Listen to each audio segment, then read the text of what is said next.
All right. This, as we said, is the 114th meeting. Georgia has won the last 4. Look at the difference in total points scored. 1778 to 1722. First game played in 1892. Another beautiful day in the Deep South, 68 degrees. Winds are calm. The forecast for mostly sunny. Georgia won the toss. They have deferred, so Auburn will get the ball. Blair Walsh will kick off for the Bulldogs, and we are at long last underway. DeMond Washington, number 14.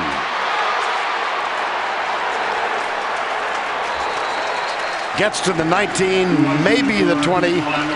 Ladies and gentlemen, guess who's on the field? Shortly. Nobody's on the field. Cam Newton.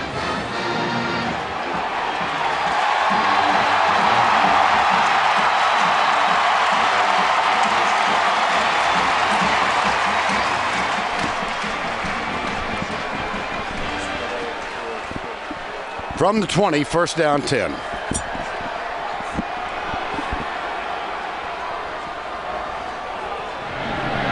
Dodges the first tackler and the second. Now he's got a lot of room as he comes left. Knocked out of bounds after a 13-yard gain to the 33-yard line. Hakeem Dent with the tackle flag down at the 35. Yeah, this must have been some downfield blocking problem at the end of this play. One of the things about Cam Newton is you cannot go for the knockout blow on him. He is just too quick and he dodges them. You got to wrap him up. On the defense, number 18. 15 yards added to the end of the run. First down. Heard the call from Hubert Owens, our referee today. It was on Bakari Rambo that time. One of the 2 safeties that play for Georgia, one of their big hitters.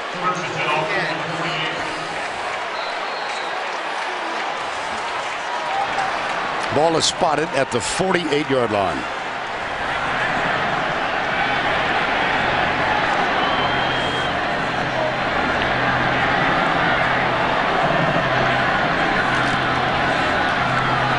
Left side. This is the freshman Michael Dyer. Little pirouette in the front of the linebacker, and he spins for an additional 3 yards and a first down 10. Dyer, fresh from a 180 outfit 2 weeks ago against Ole Miss. Now you'll see Auburn start to speed it up. Near hash, after a couple first downs, they really try to go fast.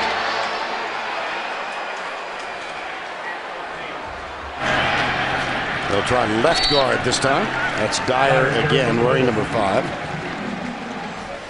Well, Cam Newton's numbers through 10 games, and in the most recent game, he did not play in the second half. 15 rushing touchdowns, 15 yards per completion. They are indeed gaudy statistics. Second down and 9. Ontario McCaleb is in the backfield behind Newton.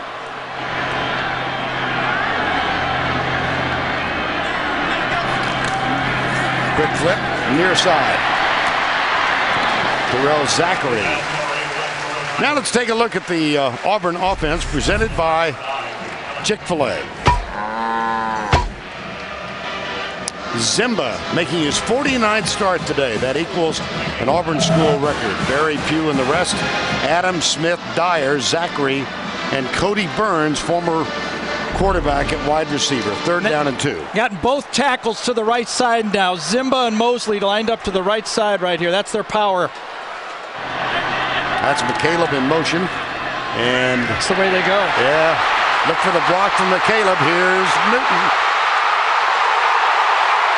Out of bounds at the 1-yard line.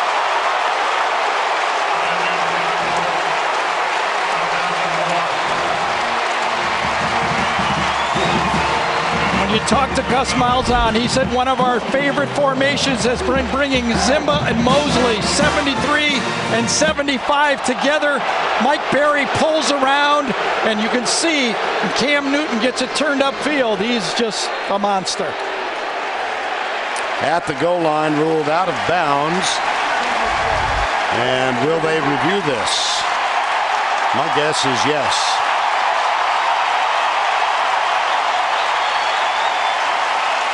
Ruled out of bounds. It's under review. We've got our camera set right on the goal line here, so see if he crosses the plane. Of course, we can't tell from this angle whether his foot stepped out. The official's right on line there. He seems to see something touching the sideline. Let's see if he does. Boy, that's very close. I don't think so. That one could get overturned. Here's the view from behind, Gary.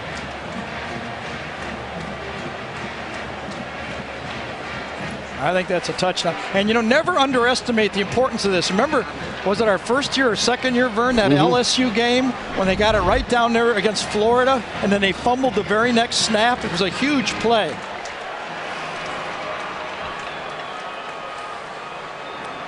Another look from the low angle. This seems to be the most definitive.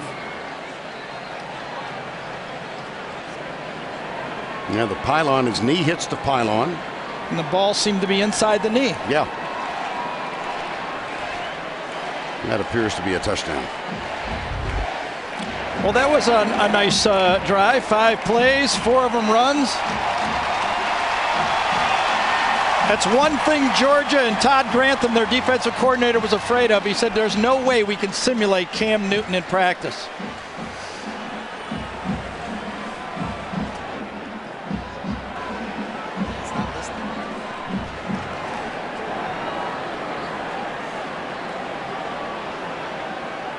Well, we're having a lengthy discussion.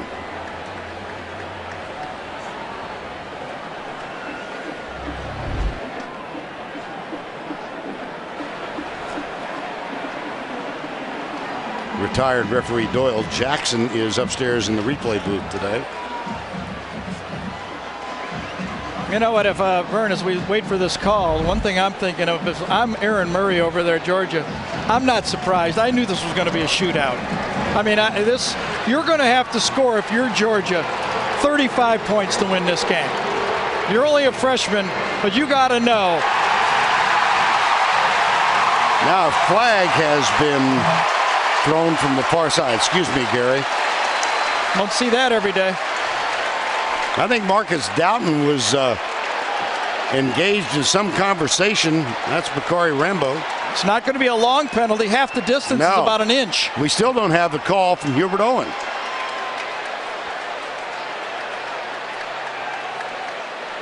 Now the interesting thing is, if it's a touchdown, then it obviously would be on the kickoff. Right.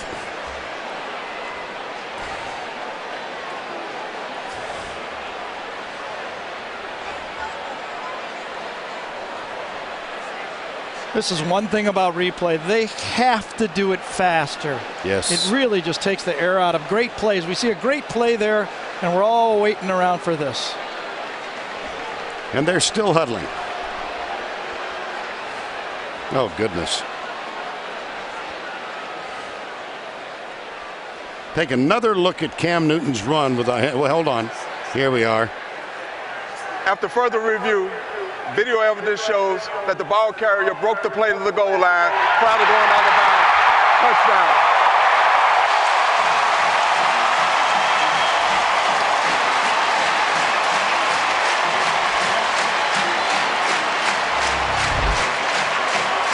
Run right at your 2 tackles. Best player in college football has the football. Sportsmanlike conduct. Number 32 on the offense on the Auburn bench. That penalty will be enforced on the kickoff, 15 yards. Well, Newton gets his 16th rushing touchdown of the year. And Eric Smith got one on the bench. On the bench. Backup H-back. Wonder if he told the officials to hurry up with the call. No? We could get one.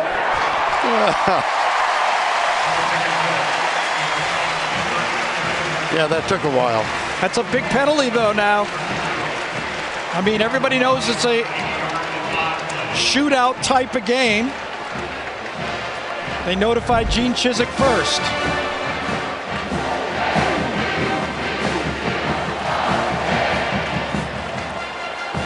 Well, Chizik is now talking to Eric Smith.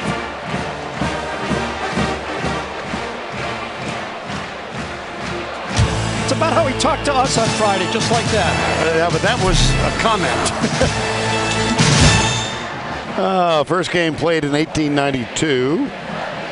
And this is the tie for seventh oldest rivalry. There's Nova. Majestic bird, huh?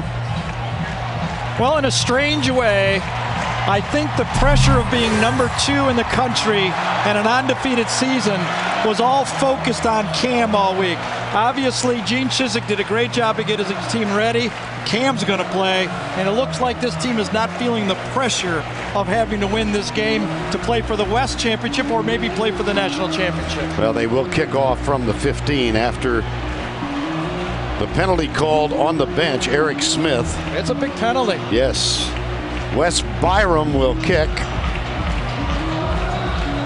Brandon Boykin, who has one 100-yard kickoff return this year, 3 100-yard returns for kickoffs in his career, and 4 total for touchdowns. So he is a dangerous man once he gets the ball in his hands, and he's moved up to the 20-yard line.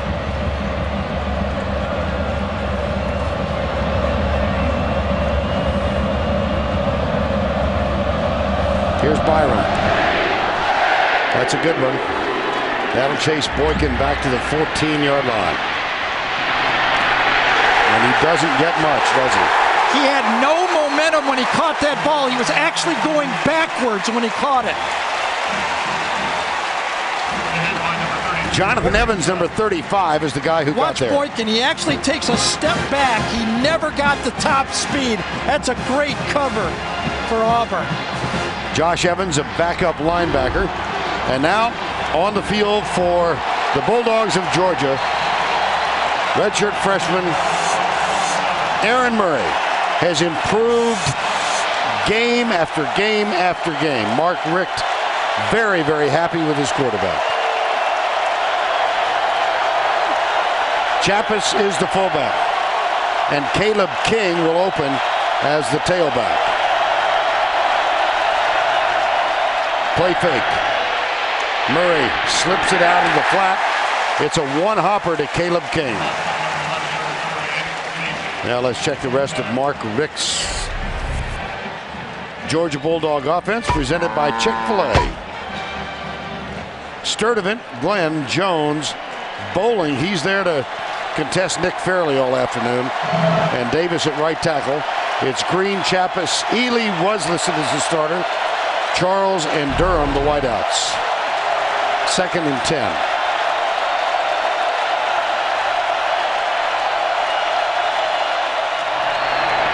King on the sweep left. He's got blockers in front. Breaks a tackle at the 38 and is hauled down by Craig Stevens. But watch the block of Cordy Glenn. Well, you can talk about Auburn's outstanding offensive line, but Georgia's offensive line are veterans and doing a wonderful job too. I mean, their record doesn't show it, but this Georgia offense is putting up points and has really found themselves once they got number 8 back, AJ, because, you know, really he's the 2nd most valuable player in this league is AJ. Saw the graphic, 5 consecutive games, 30 points plus. Murray is hit, and then he is dropped after he's hit a 2nd time. Nosa Igwe got there. Not a sack master. That's his first full sack of the season for Igwe. Well, usually you put your eyes on number 90, Nick Fairley. He's got a couple guys looking at him. Get a rush from the outside that time by Darren Bates, and that really forced Aaron Murray up in the pocket for the sack. Loss of 7, 2nd and 17.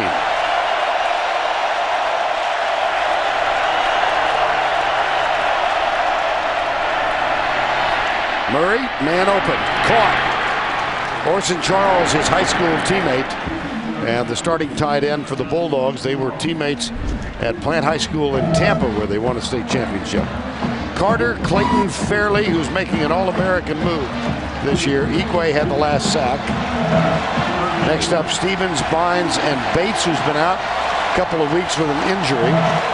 And the secondary, Washington, Etheridge, McNeil, and Nico Thorpe. Ted Roof, defensive coordinator. 3rd and 3.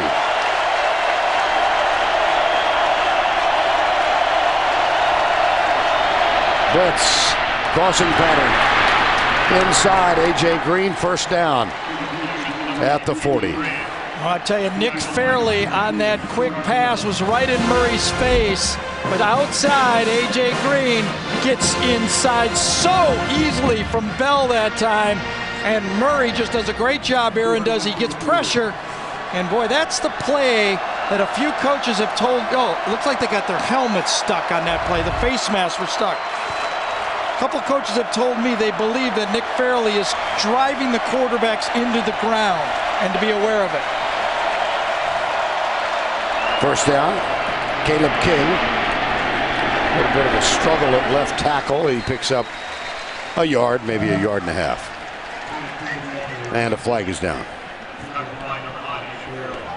Thrown on the far side near the 32.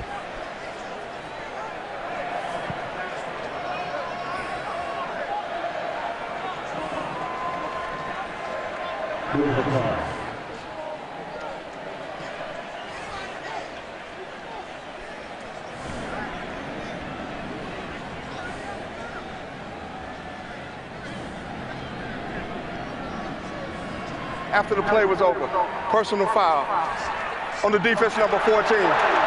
After the play was over, personal foul on the offense, number 12. Those penalties canceled. The play stands. It'll be second down.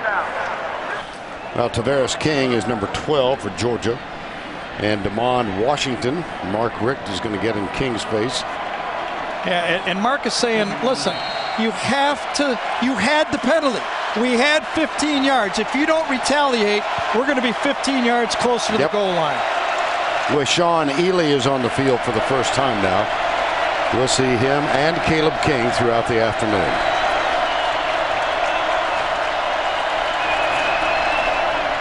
Play action. Oh boy, Murray is still upright. Bates missed it and Murray throws it away. That was a big play. Devin Bates had him wrapped up and did not secure the tackle. It's the second time Bates has come from the outside as a linebacker, come off the edge. Watch him unblocked on a bootleg play, which makes sense. On those type of bootleg plays, the quarterback is assigned to the outside linebacker. And Aaron Murray did a great job of getting rid of it, basically made a 10-yard gain by not losing the 10 yards. Now the Bulldogs have a 3rd and 9. 3 wide right, 1 split left.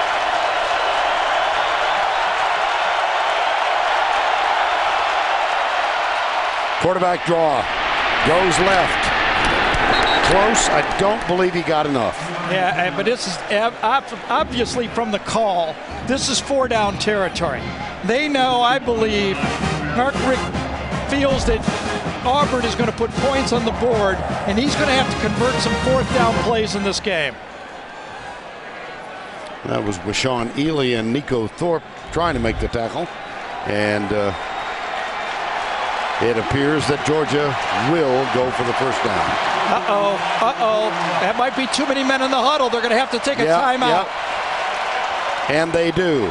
A.J. Green suddenly realized he was the not so odd man out and he needed to get out of there. But they got the call in time. Look at over here. Coaches are going, we got too many, and right away a timeout to save the 5-yard penalty.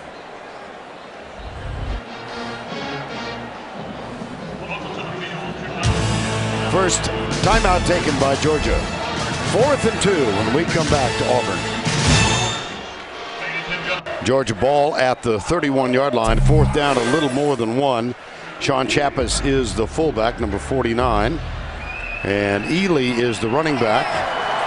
Yeah. You know, Georgia in the past likes to slip their fullback out in the flat on these type of plays. That's a long 1.5 yards. Let's see if they try to slip the fullback out in the flat. Fullback wears number 49. He's the short man in the eye. Orson Charles goes up tight to the left side. Now comes in motion.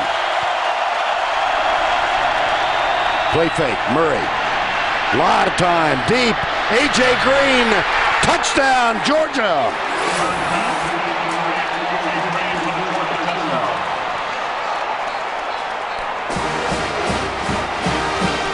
I don't think that was the fullback. I just got to...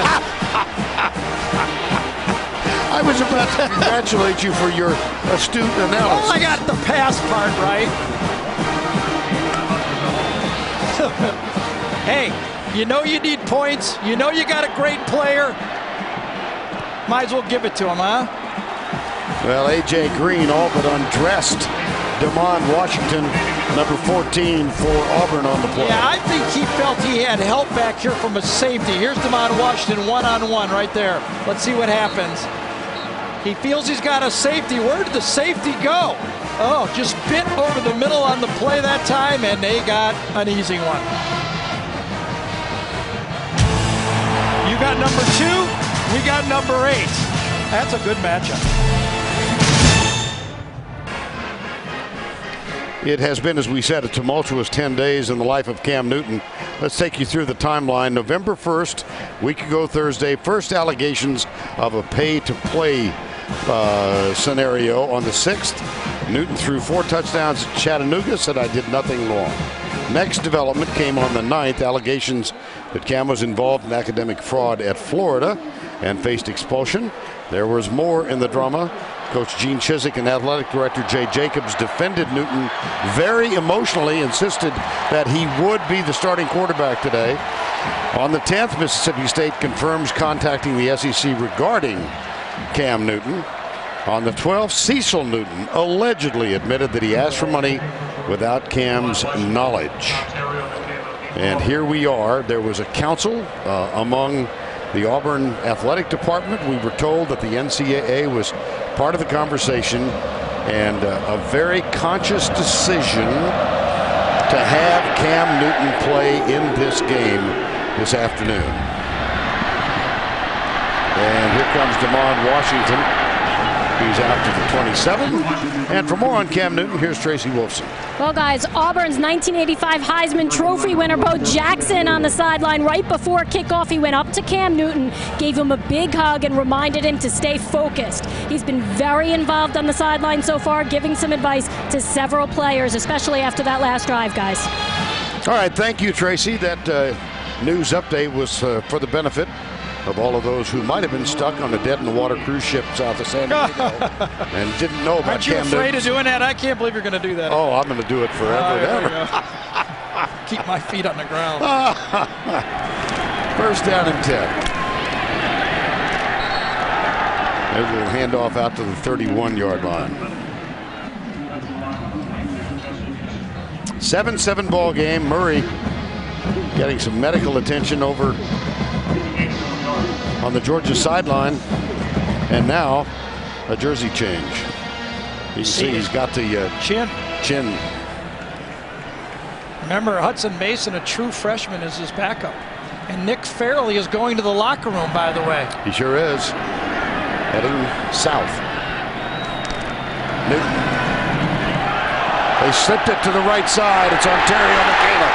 And McCaleb can flat fly.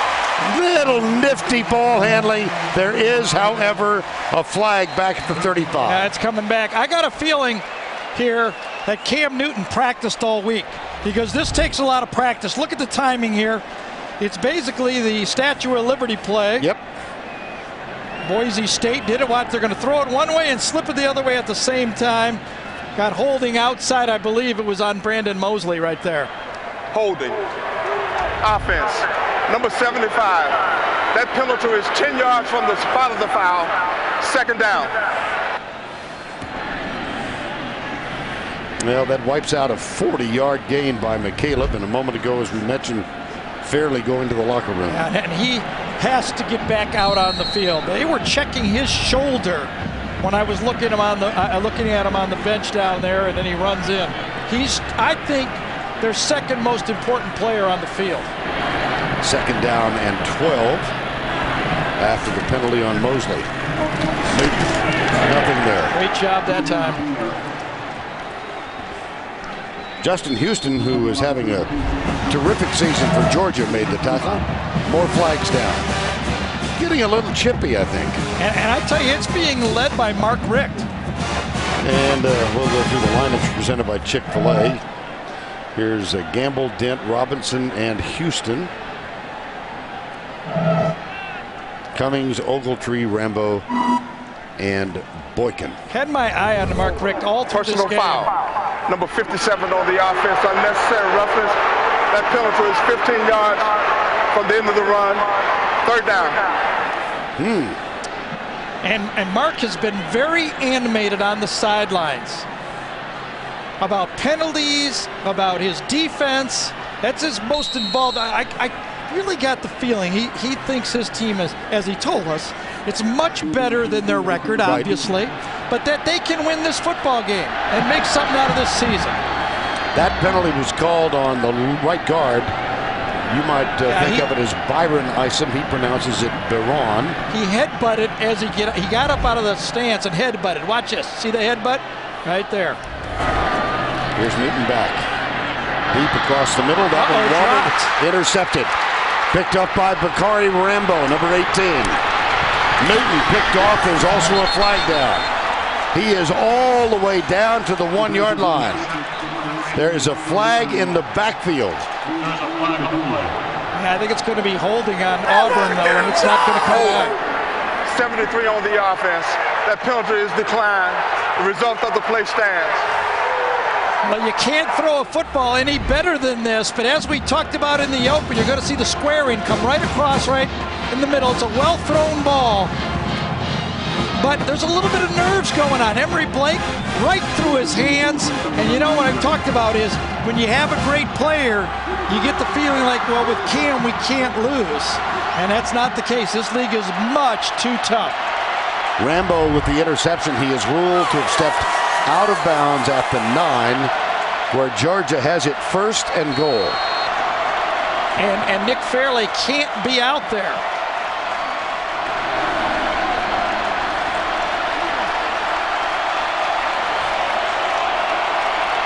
Caleb King is the running back, deep back in the eye. Play action, Murray. Deep in the middle, got him open. Touchdown! Sean Chappas, there's your fullback. I was one play early. They love to throw the fullback. And what did Mike Bobo tell us?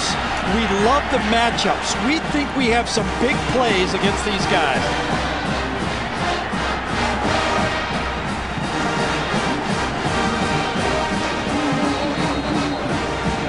One turnover, one play. Georgia touchdown. Walsh with the extra point. Cuts it inside the left upright. Cam Newton picked off by Bakari Rambo to set up this play. That's just too easy. Even Harry Murray said, I haven't seen many that easy in this league.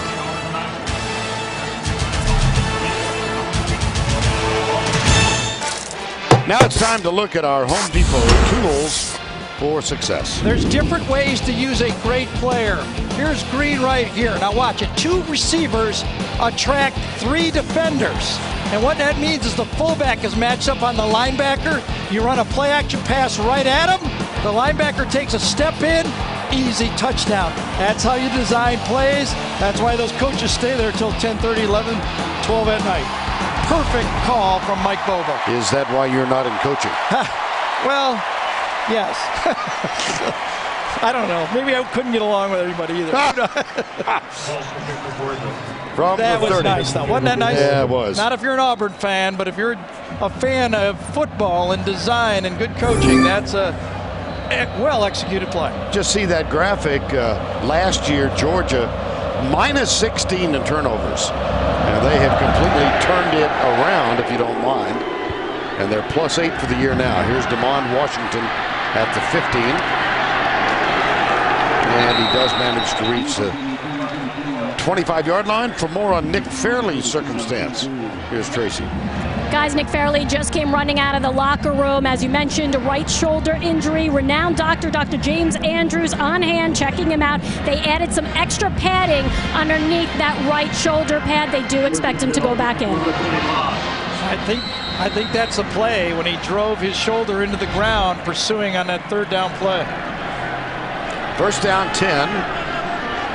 Auburn trailing 14-7 midway through quarter number 1.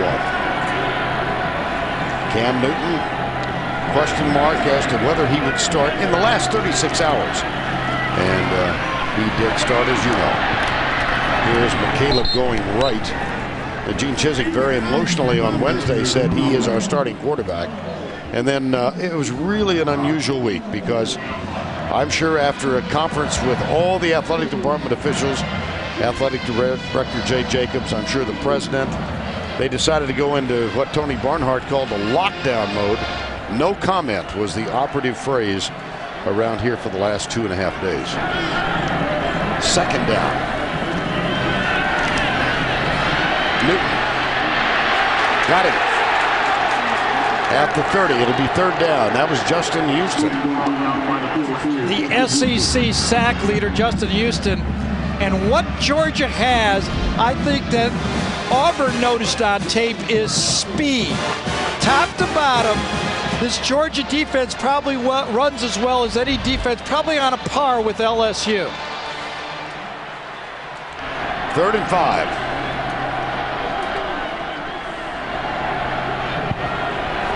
Darvin Adams is the wide receiver to the left. 2 others top right. Mario Fannin comes out. Here's Newton back to throw. Now he'll take off. Stiff arm. First down. He better be careful on that one. And he got warned. That looked like more like a right jab. And it was unnecessary too. Cam does a good job. No pressure from the Georgia defense right here. And Cam needs to be very careful. That is a 15-yard penalty. I bet the next one is. That's my bet. 14-yard gain, and it stands. On first down, here's Newton. Play action, goes deep left side. Fannin is there, and he drops it. I'll tell you, Auburn is a tight football team. They've had 2 personal fouls, a big holding call, now 2 drop passes. 1 led to a touchdown. This would have been a touchdown. That's a 14-point turnaround. Remember, the holding penalty was a huge call coming down the sideline. That wiped out a 40-yard gain. Second down and 10. McCaleb darts to the right, has to circle back, and it's going to be 3rd and 11 or 12, depending on the spot. That was well defended by Georgia. Todd Grantham, their defensive coordinator, talked to him on phone and on the field, and he said you must know what each formation, the weapons and the plays they can run. You got to divide up the offense. You can't try to defend everything against all their formations. You got to divide it up. 3rd and 11, 4 wideouts. 1 running back. Four-man rush, little screen to Fannin, got it. But he's going to be caught short of the first down as Mario Fannin reaches the 50-yard line. Bakari Rambo makes the tackle, and the punting unit will come on.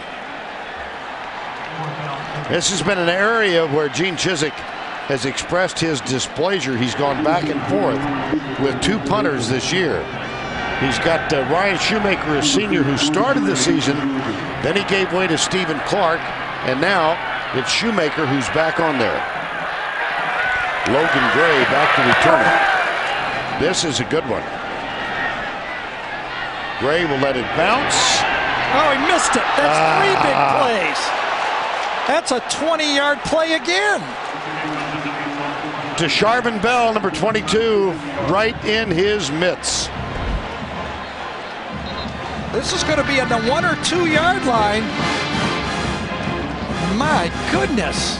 Auburn can feel the pressure. You know, the pressure doesn't start till November. We've seen this year after year in college football. These teams that are ranked up at the top can just feel it. I thought that first drive signified that they were ready. Yeah. They're ready, but so is Georgia.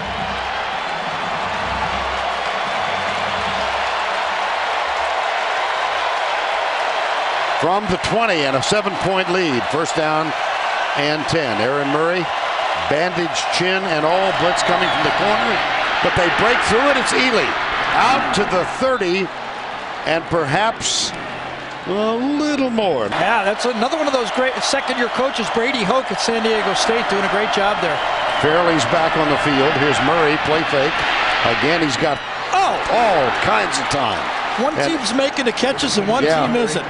Well, one team has A.J. Green and the other doesn't. It's about as bad as you can throw a crossing route. Fairley got to Murray again. Here's Fairley, number 90. Yeah, let's see if he drives him into the ground again. That's what at the end of the play, but you could see A.J. Green makes a nice play. Let's see if he drives him into the ground. See, that's the play. Yeah. The NFL really has cleaned that up. College football needs to address that play. We asked Ted Roof, the defensive coordinator, point blank, you did, had he been notified by the league of complaints from other coaches? And he said no. Here's Ely. And Ely scoots down the sidelines and out of bounds. It's another mistake by Auburn. They did not align well. This was a gimme first down. Look at the edge here. No one outside playing the edge. No one to set the edge. Georgia has the perfect play on. Josh Bynes is trying to get his guys loaded up. This is a 10-yard sprint in touch football. Auburn making way too many mistakes early. Josh Bynes, one of the leaders defensively, has been adamant about their lack of prowess in securing tackles. And he was the guy who missed one then. First down, play fake again. Murray deep right side. A.J. Green, Damon Washington. Easy touchdown. Easy touchdown.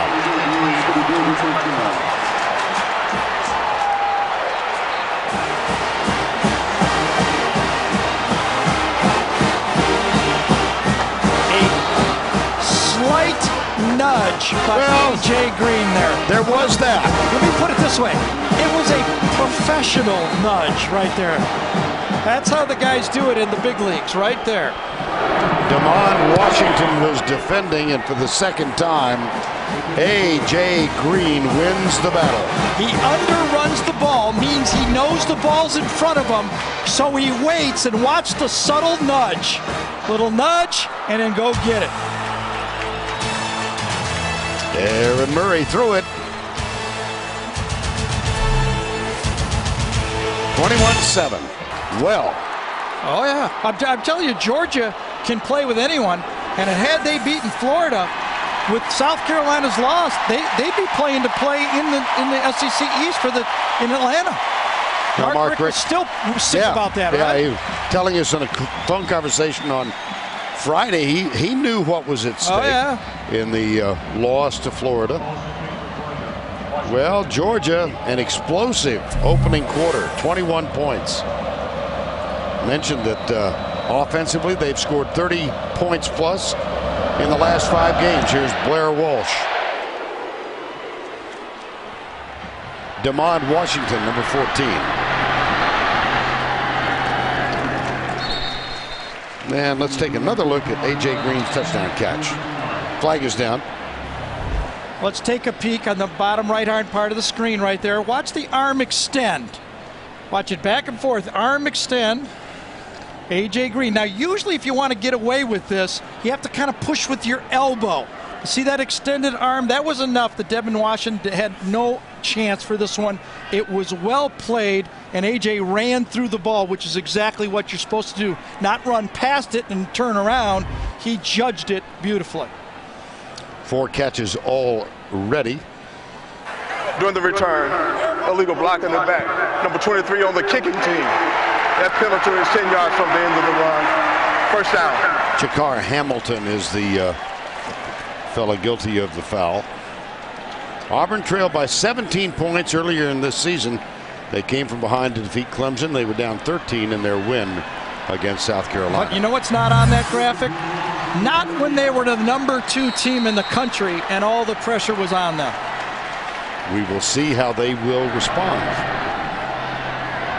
We've still got 53 seconds to go, opening quarter.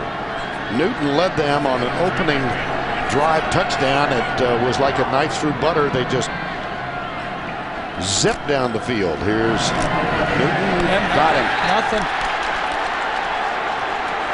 Avery Jones, number 93. Jones was substituted in the Florida game. He did not start, came in, did a good job in that football game. 3 tackles, but on this one, it looks like the Georgia front 5, the outside linebackers and the 3 inside guys, are winning so far. 2nd and 12. Now they look over at the Auburn bench. Gus Malzahn. See, no hurry here. He wants to give his defense a rest until he gets a first down. Handoff. Breakthrough. Michael Dyer. That looked like it was going to be a bunch more. I'll tell you, Hakeem Dent and Marcus Doughton are doing a nice job inside, too. Hakeem Dent is a tackling machine. Doughton was all over that one also. Auburn led 7-0. 21 unanswered. 2 touchdown catches by A.J. Green from Aaron Murray. We'll return to Jordan-Hare Stadium after this message and a word from your local station. The campus of Auburn, Alabama. Georgia comes into town, this much anticipated game, and they grab control with 21 points in the first quarter. Vern Lundquist, Gary Danielson, Tracy Wolfson, our entire CBS crew here in Auburn. 3rd down, 8.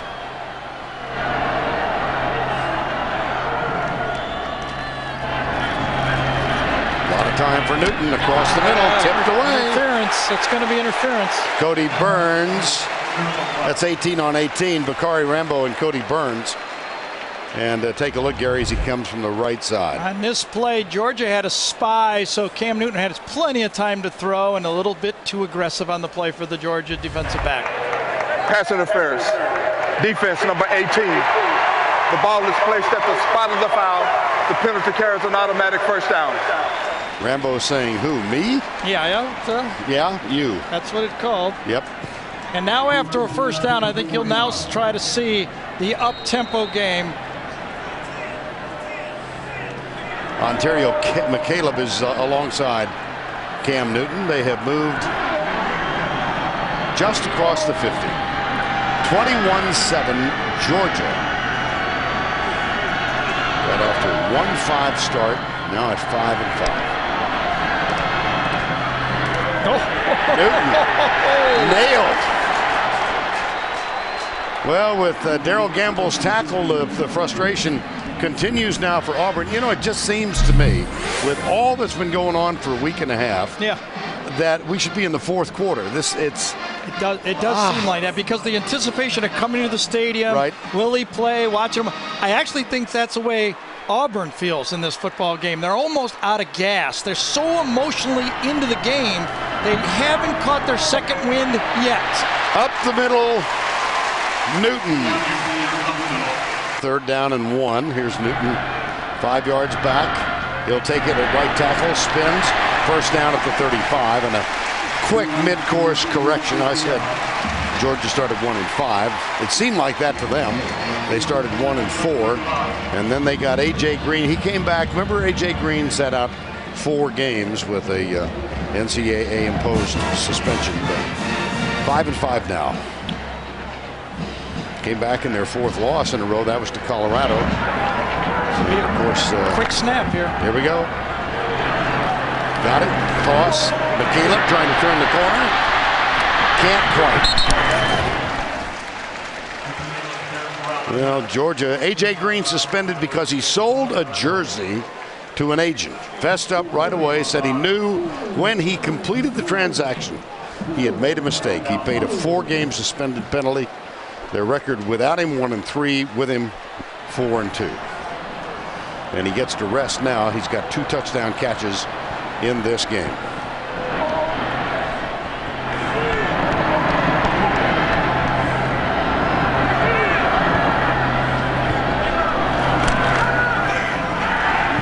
Got him. Blake, first and goal. Got inside of Rambo. Emery Blake. Well, Emery Blake had the early drop, but this is about as good a throw as you can make as a quarterback. This is on a line. Watch this throw. 35 yards like a bullet. Holy cow, that should not be illegal. A guy can throw like that and run and be 6'6", 250. McCaleb trying to get around the corner, does. Touchdown, Auburn.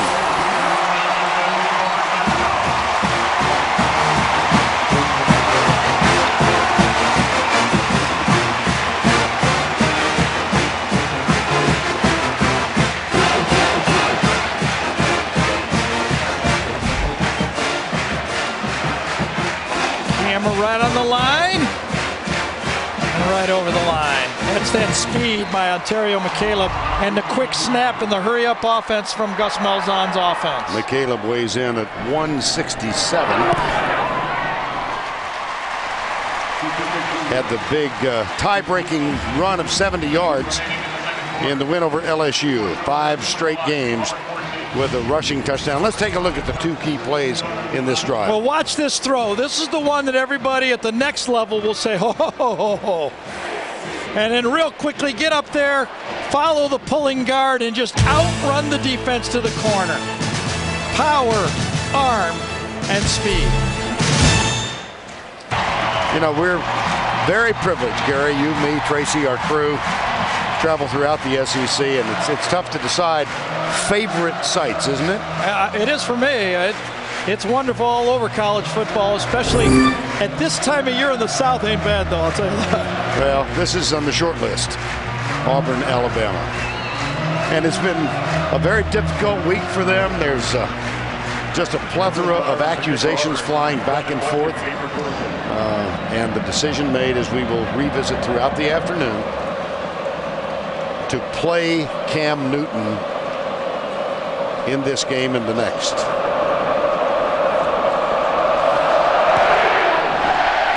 Boykin back to return it from the 7. Uh-oh. Wow, he got popped up near the 32-yard line by Desharvin Bell, but for just that long, it looked like Boykin might be loose. And he's the guy that returns touchdowns on kickoffs. One of the fastest players on Georgia's team, and he turns it up right here. I thought he had a crease. And Bell makes the play. Bell hits people better than he catches the ball, doesn't he? True. How about this for Georgia? 14 plays, 21 points. Handoff. Caleb King out near the 39-yard line. Rode the back of Clint Bowling, number 60. Well, Aaron Murray comes into this game as the other quarterback, right? I mean, that was the story of my life, okay? So right now, he's 6 for 8 for 3 touchdowns. The other quarterback has shown up to play. Well, you see the comparison. Newton 3 of 5 for 40 yards. Second down. Wildcat. And that's Brandon Smith, number 1.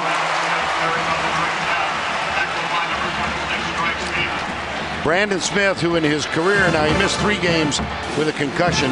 He has been a starter for the Bulldogs at defensive back, wide receiver, running back, quarterback, and on special teams.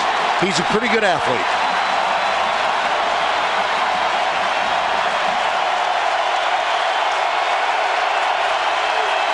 Third and 5.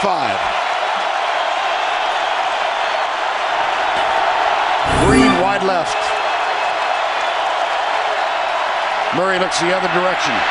Now he'll run near side and shovels it out of bounds. He was outside the tackle box. Josh Bynes was chasing him.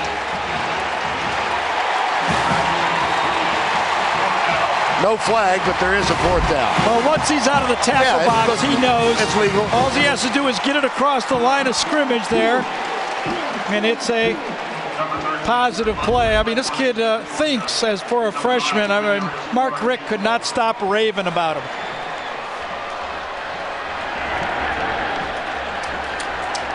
Now Quindarius Carr is back to return Drew Butler's punt. Butler, #1 in the country last year with a 48.5 average. He's in the top 5 this year, up above 45. Fair catch. Carr backs up, grabs it at the 13-yard line. How far was that one? We're going to know in a second. 48 yards. You know, almost half of his punts have gone for more than 50 yards. That was a bad one for Butler. Only 48 yards. Puny. We'll continue after this word from your local station. It has been a long 10 days for the commissioner of the SEC, Mike Slive. In conversations with John Solomon of the Birmingham News and with our Tony Barnhart, Commissioner Slive had this to say about the Cam Newton status. The only thing we made clear to Auburn is a decision about his eligibility is a decision that has to be made by the institution. And he added this: I hope that people will reserve judgment in fairness to the SEC, in fairness to the institutions, and most importantly, in fairness to the young man. I hope people will exercise thought and patience before making those decisions. I'm concerned about fairness, and this has to do with fairness. Couldn't agree more. Yep. Especially the last part. Everything involved. Everyone involved. The schools, the conference, and college football, but most importantly for the Cam Newtons. Truth will come out eventually. 1st down and 10. 10:43 to go. Newton has a man open. That's Terrell Zachary, number 81. They move it 5-6 yards out to the 20-yard line in front of Brandon Boykin. You know what's interesting about Gus Malzahn's tutelage of Cam Newton is against the easiest teams, he decided not to run them. He got a lot of throwing in, and you can see now in a tough game when he's not able to run for a lot of yards so far, his passing has improved so much. It's paying off for the Auburn Tigers. 4 out of 6 for 47 yards. And one big drop right in his hand. Oh, yes, that was Mario Faney. Maybe 2. That's right. Earlier. Whoa! Little polish on that one. That's Darvin Adams. Well, we've seen a variety of miscues from Auburn in this one. Remember, Emory Blake had the early drop for the touchdown, but Cam Newton had the interception on a perfect throw. One of those 2 drop passes, a holding penalty, personal fouls. Then they botched the punt inside the 1-yard line. 1st down and 10. Newton keeps it. That one didn't look right. It looked like a broken play. Yeah, it did, didn't it?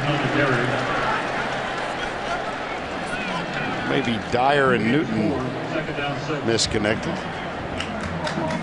This was just a power play out of the spread. Watch the pulling guard come across and kick out. Let's see if the ball should have gone to Dyer.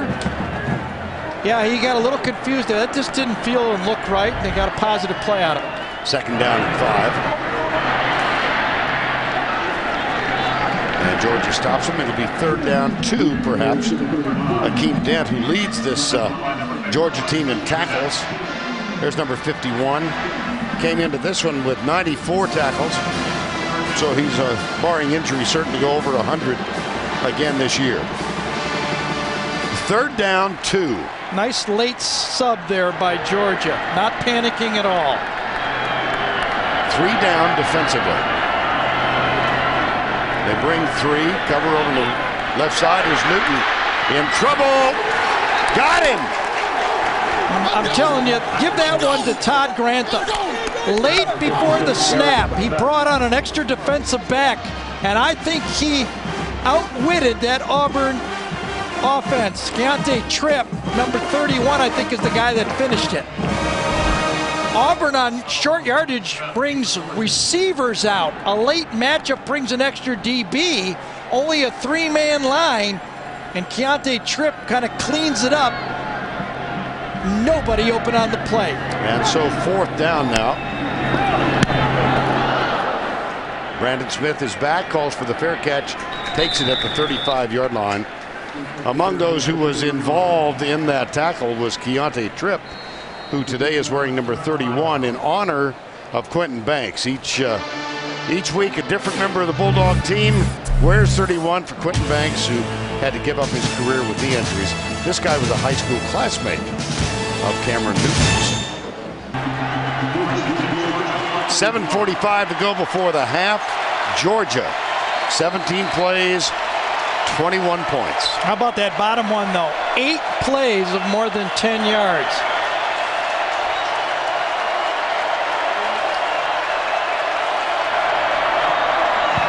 Right side, Ely cuts back. And time now, as we do weekly, to introduce the Duck. And ask the Aflac trivia question of the week. Which coach has the most wins in the Georgia-Auburn series? And it's 114 games, including this one, that have been played. Gene Chizik in his second as a head coach. 3 years as a defensive coordinator here. On 2nd down. Flag is down. It's a first down if the play stands, but the flag came from the umpire. And that usually means in this circumstance, this thing is going to go south. Well, Auburn was almost daring Georgia to throw the ball on that 2nd down play. They had 9 players near the line of scrimmage. It's going to go south, but not all that far. Personal foul, chop block on the offense, number 78. That penalty is 15 yards from the previous spot. 2nd down. Josh Davis.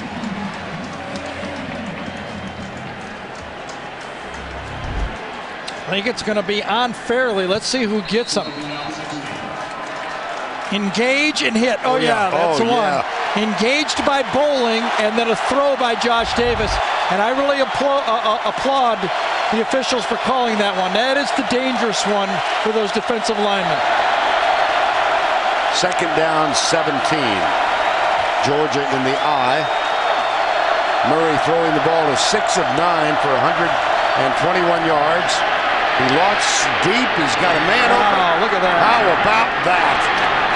That is going to be about a yard short of the first down. It's A.J. Green again. And he got hit by our Mr. Nick Fairley just as he let it go. Fairley's favoring that right shoulder. A.J. Green flanked out to the right. Let's see the route. Comes off. Not enough of a jam. Not even a straight cut to the inside. Just too fast and a perfect throw. Watch Nick Fairley. His lands right on his right shoulder. So both the 2 guys that are injured, both of them, take one on that one. 3rd and 1. Look at the split on this play. Look at the keep. Murray around the corner. And he's got a first down at the 50. First down at the 50. That was an odd formation. Let's look for that one later if they might have something tied up to that.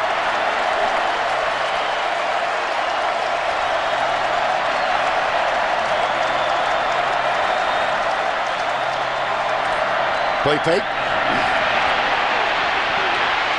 Nobody open. Good coverage by Nico Thorpe down the right side. It was only a 2-man route that time. When you keep your tight end and both of your backs in, it's pretty easy to cover those guys down the field. That was Tavares King, who was the intended receiver. And it brings up 2nd down and 10. 5:15 to go. Georgia has won the last 4 games in this series. So no Auburn senior has ever won against the Bulldogs in their career here. Caleb King got him. 3rd down. Nick Fairley, Corey Lemonier, number 55. Fairley having an All-American season. He absolutely is. Drake Nevis from LSU says, thank you, Nick Fairley, because your great play inspired me to have a great one the next week. This is a must-stop for Auburn. Remember, Georgia has the ball, Georgia has the lead, and Georgia gets the second half kickoff. 3rd and 10.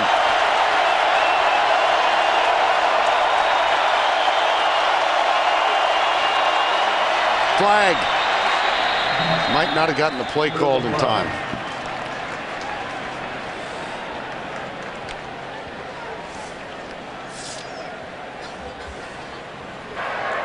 Before the snap, false start. 71 on the offense. The penalty is 5 yards from the previous spot. 3rd down. Well, if Cam Newton's the most valuable player in the SEC, A.J. Green might be the 2nd most valuable player in this conference. He glides, he catches, he juggles, he shoves off. But he judges the ball perfectly. 3rd and 15. He's top of your screen, and Nico Thorpe is playing well back. Little inside pass is incomplete. Looks like it was intended for Caleb King, and Mike Blanc, number 93, got in there to mess things up. 4th down. Well, that was a great defensive stand by Auburn. Got a little help with the penalty play to make it 3rd and very long, but they had to have that stop. Be very interested now how Gus Malzahn handles this 4-minute clock. He does not want to give the ball back to Georgia. Drew Butler is on the punt. Not a great one. No, and it takes an Auburn bounce. Pick it up and run with it. It's free ball if you're Auburn. Once Georgia touches the ball, Auburn can pick it up freely and run with it and have no consequences. Didn't.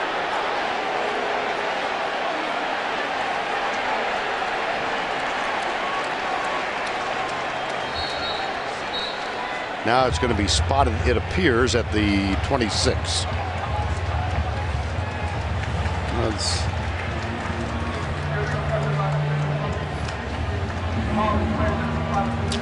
Officially, it's called a 28-yard punt.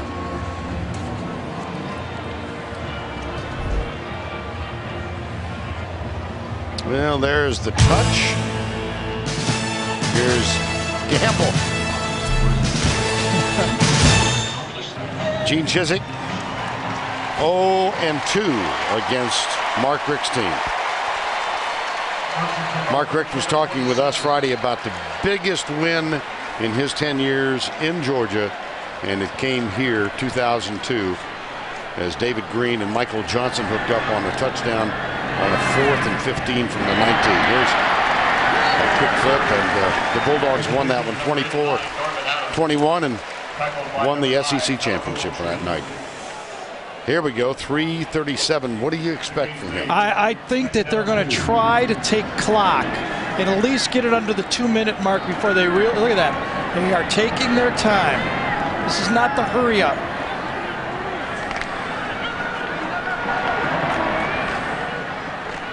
I tell you, this Georgia defense is playing. That's Akeem Dent, number 51. Trying to run power isolation inside, runs behind the block that time. Actually didn't stay with Eric Smith. If the running back would have stayed with Smith, I think he would have picked it up. Poor Reed. Out of the spread on 3rd and 1. Last time in 3rd and short they passed. I don't see it this time. I think they're going to run the ball. With Newton. And he's got the first down at the 40-yard line. Remember last time Vernon was at 3rd and a yard and a half and yes. Had the matchup. You know, you got an Auburn team that's averaging over 300 yards rushing a game in the SEC. and they call a pass play on 3rd and short, which surprised me, and Todd Grantham had him dialed in. Auburn does have all 3 timeouts remaining.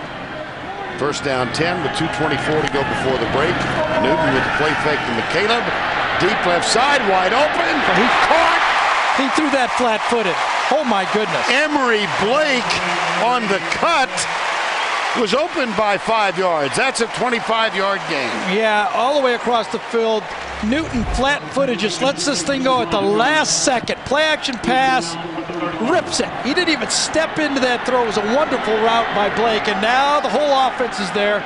And Gus Malzahn says, once I get over the 50, I have what I call landmark plays. I know where I want to call my plays from where I am on the field. Here's one the of reverse. them. Cody Burns, former quarterback. Throw it away. Nobody open. There it is. And he throws it away. He was the starting quarterback in this game 2 years ago. And this was handled well by the Georgia defense. Trick play on first down, nothing. And so, 1:50 to go, second down and 10. Cannot help but be impressed with Georgia's advancement on defense. They're so much more solid. They know where to line up than they did a year ago when I was watching them. Well, of course, they made 3 defensive coaching changes this year. There's the perfect pass to Fannin, but a nice open field tackle at the 32. Yeah. I mean, look, that was a well-executed play. What'd they get, 2 yards? Yes. Well, last year, Georgia's defense, they let go of 3 coaches headed by Willie Martinez, the defensive coordinator. These are the numbers on your left last season, on your right. This is in the SEC. Now 3rd down. Todd Grantham came in to take Willie Martinez's place, and they went to a 3-4. Mark Richt's going to take a timeout here.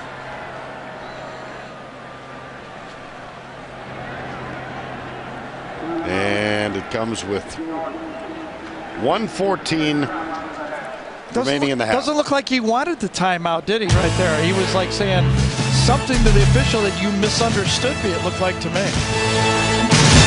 3rd down and 8. It's a 50-yard field goal if they gain nothing. I would bet this ball stays on the ground. I don't know. Cam's earned the right to throw it. I will say that, but they could force Georgia into the last timeout if they don't make it.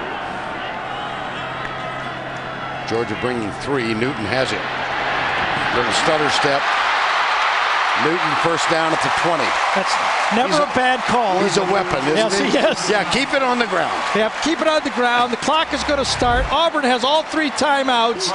If you don't make it, you're going to move it forward for a field goal try. And if you do, you have plenty of time. Well, Newton has now thrown for 93, and he's gained 90 on the ground. Gives it off to McCaleb to start. It's Mario Fanning. And now, again, Auburn with all 3 timeouts left, 56 seconds to go. You know who's been quiet is Michael Dyer. I really thought we would see a lot of Dyer in this game, and we have not seen much start up. Well, he is on the bench, and he's being looked at, it looks like to me. Not catch what happened to Dyer. I thought we would see a lot of Dyer in this game. There he is. 4 carries so far for only 19 yards. Time call. Cam Newton, the starting quarterback today. He's thrown for 93 and rushed for 90. Yeah, he has. Started out, remember, in this football game, scramble early, then that run down the sideline for the touchdown to make it 7-0. Then they started to go through the air. Great pass, dropped by Blake. That actually produced a score for Georgia, but then look at this throw. That's about as good as you can do. Now it seems that Newton is quiet, but he has 90 rush yards. And remember, that includes 2 sacks for -10. Michael Dyer, by the way, is back in the football game. Wearing number 5 at 2nd down and 8.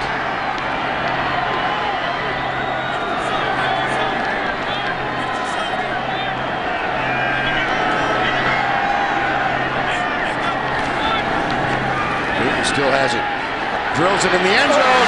Caught. Touchdown. Philip Lutzenkirchen. I was hoping I'd get to say that today.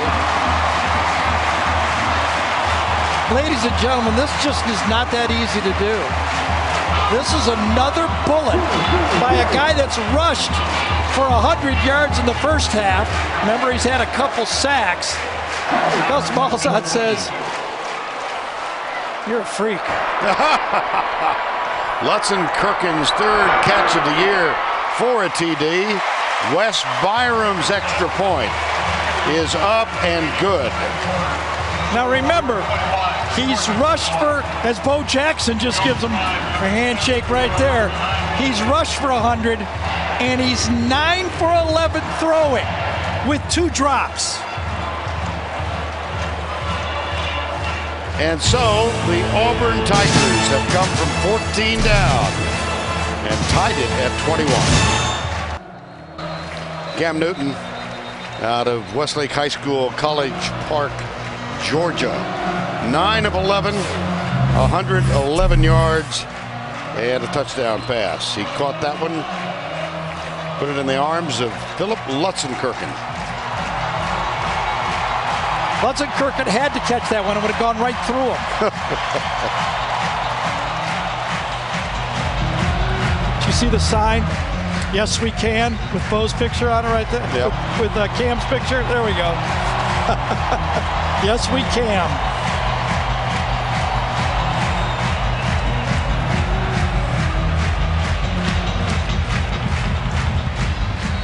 Wes Byram getting ready to kick off. 51 seconds to go. Georgia has 1 left. Auburn has 2. Brandon Boykin is the deep back, number 2 for the Bulldogs. I'd love to be playing in this game. Would you? Yeah, Georgia, this has got to be as fun as it can get. If you're 5 and 5 and get to play against this. Perfect weather. Boykin at the 3.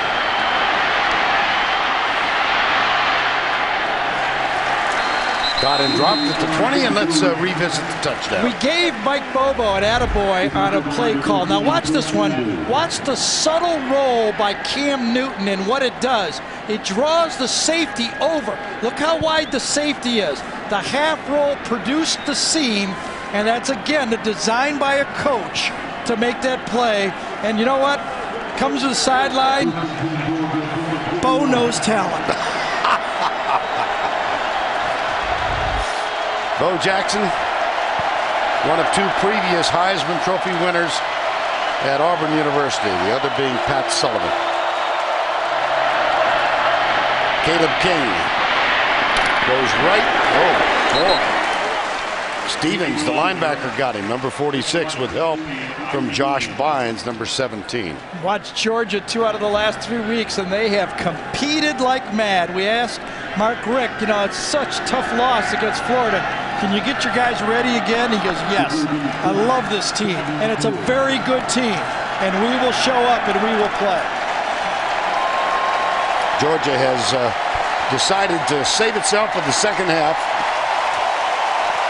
They trailed by 7. They went up 21-7. Auburn came back, led by Cam Newton. And we have reached the halftime, 21-21. The undefeated and second-ranked Auburn Tigers against a 5-5 tenacious Georgia Bulldog team. Let's get down to Tracy with Gene Chisholm. Thanks, Vern. Coach, you started out slow. It seemed like a lack of focus with your team, and then the huge game-tying touchdown. So what was the difference in that half? Well, I think early on our whole team was really excited. They were, you know, we're making stupid penalties, giving up some deep plays. We turned the ball over early, which is unusual for us. We just had to get our team settled down, and they got to start playing. Speaking of settling down, how about Cam and his focus after everything that's gone on this week? Well, I think he's been really focused. You know, he's just got to continue to be more consistent in this game. We got to get him a few more runs, and he's got to be able to break a few more runs. But right now, we just got to be a more consistent team. Thank you a lot. Thank you. All right, that's the end of the first half with our score 21 all. Now let's go to Tim Brando in our New York studio. Now that seems appropriate, does it not? As Nova looks on, we're tied at the half, 21-21. Moments ago, Tracy Wolfson with Mark Richt. Coach, you jumped out to a 21-7 lead, but they were able to tie it to go into half. How did they get back in this game? Well, they just made some stops on defense, and you know, they're a heck of an offensive football team. It's just great football game right now. Good 30 minutes. Now we got to go finish. A.J. Green, 2 touchdowns, 114 yards receiving. How has he been so successful so far? Well, we've got some one-on-one matchups, and the one catch he had on 4th down was a situation that we thought we had a good shot at getting a one-on-one post and that type of deal. So Coach Bo did a good job of installing the play, repping it, and then, you know, having the nerve to call it. Thanks a lot. Good luck in the second half. Vern? All right, Tracy, thank you. Anything you want to add to that? Well, you know what kind of reminds me of a little bit is Mark Richt has a little bit of experience with this. He was the offensive coordinator for Florida State when they faced Michael Vick, a quarterback very much like Cam Newton, where they had to basically outscore them. He had Winky and Peter Warwick, remember those guys? He was calling plays, so he can understand it's not going to be a lot of stops. You're just going to have to keep chucking it. Well, that memorable game in the Sugar Bowl after the 1999 season. 3rd quarter. Boykin is back. A dribble kick onside. Whoa! Onside kick. Guess what? It worked. How about that? Rolling the dice. My gosh, how about that? This is a Sean Payton call right here in the Super Bowl when they just rolled the dice and it worked. Wes Byram kicked it off the top of the football, allowed it to go the 10 yards up and into his hands. I don't think there's any question that it went the necessary 10. That was perfectly executed, wasn't it? Now there is a player down. Gene Chizik is out. That's Chris Davis at cornerback.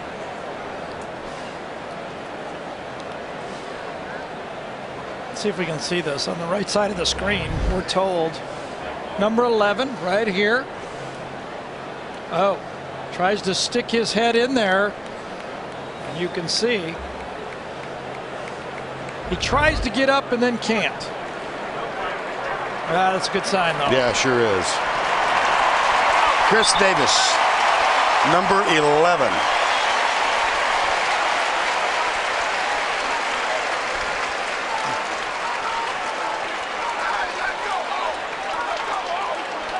Well, they've stolen a possession, has Auburn, haven't they? How about that? You only get about 12 or 13 a game, and they've stolen the first half. They had the first half, and now they've stolen the second half, opening drive. And so a first down from the Auburn 41, and now they are reviewing it. Previous play is under further review. What were they doing all that time? I was just thinking that. Well, that one is not going to show much there. Nope. Unless it was that eagle right there that was watching it. All right, this is the replay you've already seen. Boom. Does he touch it before it goes? Does his left hand touch the ball across the line? Right there. Does he help it across the line? Now remember, we don't have an angle right down the line, so we don't know. And it was called good on the field. Right. I don't see this one being overturned.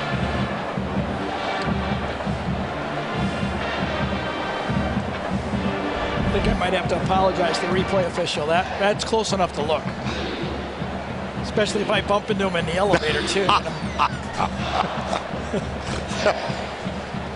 It's like a turnover, basically. You know, I mean, this is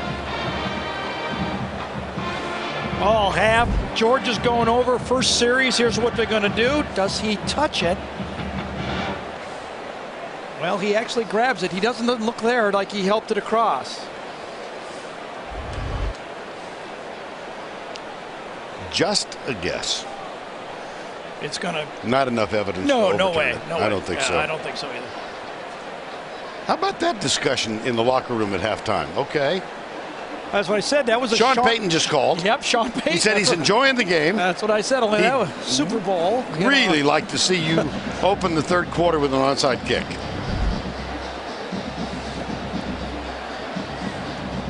Remember, it's the 50. It's the 40-yard After further review, the ruling on the field is confirmed.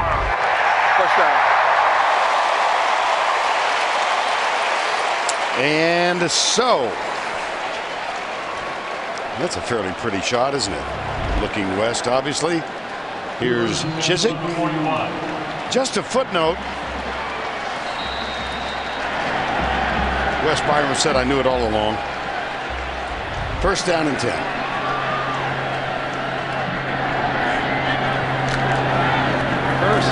It is indeed. Zachary coming around the left side.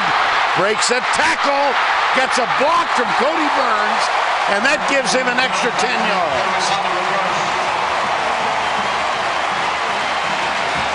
Well, you start out with an onside kick and a reverse. Watch, Cam gets a little block on the play. Again, well executed. Cam is right there to seal it. That's pretty easy. He's actually bigger than the defensive end. Watch Cody Burns, Gary. Right Cody there. comes back at the end to clean it up. Yep.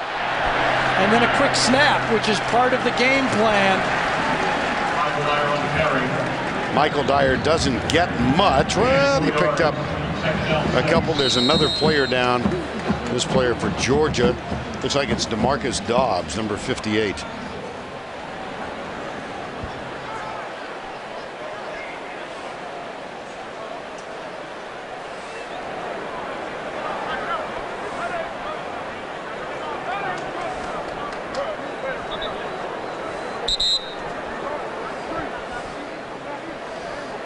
Time has been taken,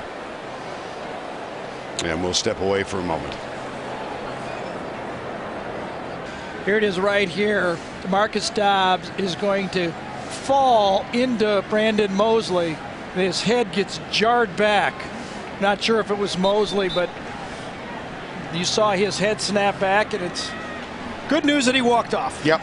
Looks like he's going to be just fine. Well, we're underway with the third quarter. I had this hard-nosed investigative question to ask you, like, what do you expect in the second half? Yeah, right. And we already know. Well, you got two hot quarterbacks. Right. And then you've got a great player in A.J. Green and a great player in Nick Fairley. Seems to me the game is going to go right there. Can Fairley continue to dominate, or will A.J. Green continue to dominate? I think that could be the difference in the football game. I don't think Murray and Cam Newton are going to slow down. Second down and 6. Well, officially call it 7. Here's Newton up the middle. That's going to be short of the first down, just inside the 20. Halftime trends. Well, you see it. We talked about Aaron Murray. I mean, of those 7 out of 12, Vern, I guess 3 of them he threw away. Cam Newton, 2 of them were dropped. That's only his passing. You remember he rushed, obviously, right there. And then A.J. Green. Auburn is going to be forced to double team him. And then Auburn comes back, especially that last touchdown to end the half. That really made it, I think, going into halftime, the ability to go for the onside kick. 3rd and 1. Newton keeps it. First down at the 15-yard line.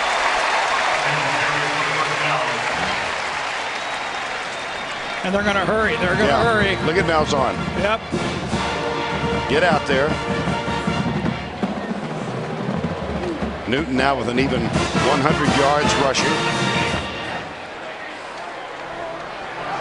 Brandon Mosley, number 75, looks back. Dyer, right side. Not much there. Yeah, well stopped. D'Angelo Tyson, number 94, makes it. Well, Cam Newton has now become the 8th overall to pass for 2,000 and rush for 1,000. First from the SEC. You say. What about that kid that played at Florida? He never rushed for more than 1,000 yards in a single season. He did score 20 touchdowns rushing and threw for 20 in a single year, and that's within reach of Cam Newton. Now, here's Newton, right side. Same play he scored on before. Fights for additional yardage.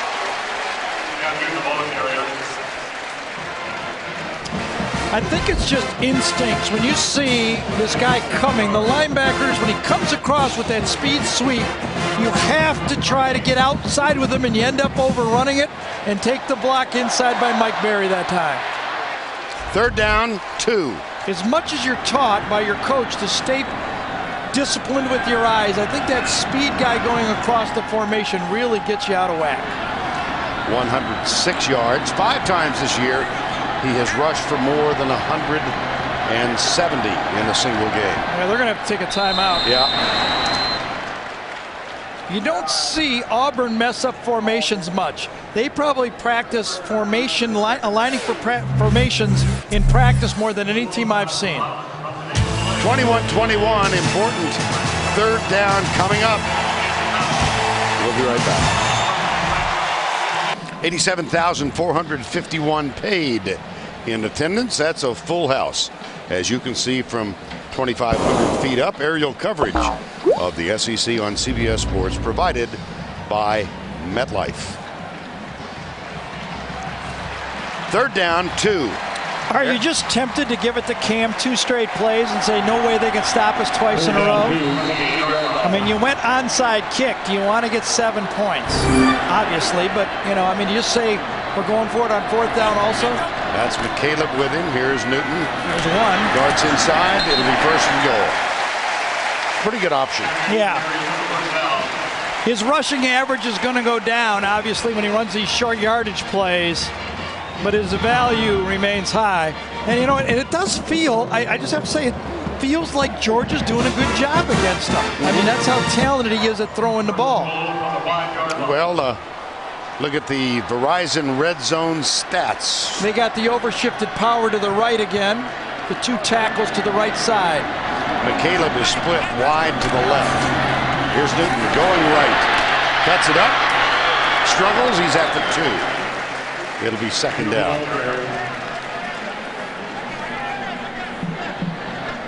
Mosley and Zimba. Power. Plus, they pull another guard. They actually put 4 offensive linemen to one side of the ball. And there's an injured Georgia player down, D'Angelo Tyson. Get some medical help. And you almost wonder if that was Cam Newton that caused that pop right there, because he really put his head down or shoulders down and ran on that one with power.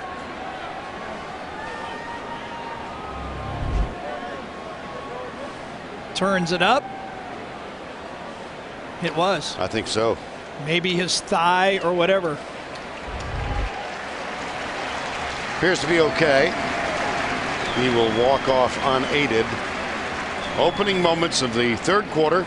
If you joined us late, it was not announced until 1/2 hour before the game that Cam Newton, whose availability was in question, particularly the last couple of days, would be the starting quarterback. Topic of so much conversation and speculation this week. Here's the handoff. McCaleb. Touchdown, Auburn. Ontario McCaleb.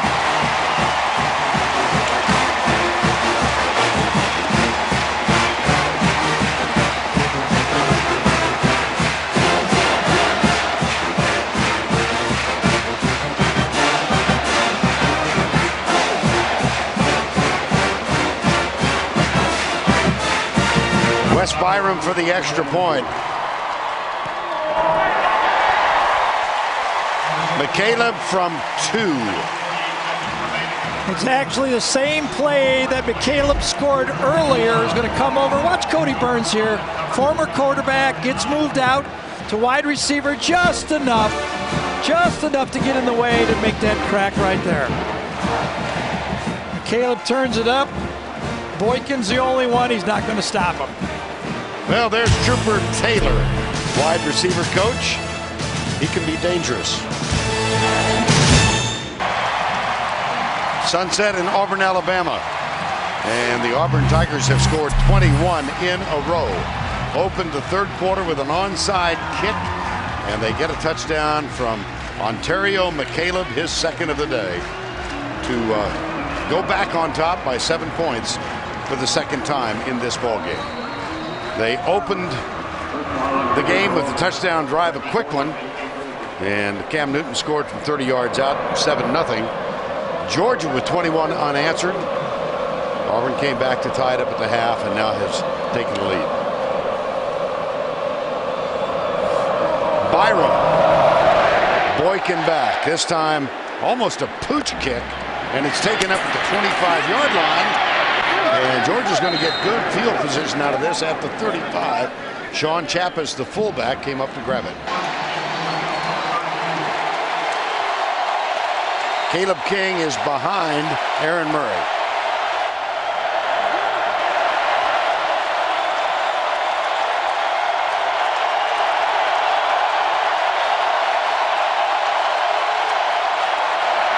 Handoff to King, gets a good block from Chappis, but he still picks up only 3.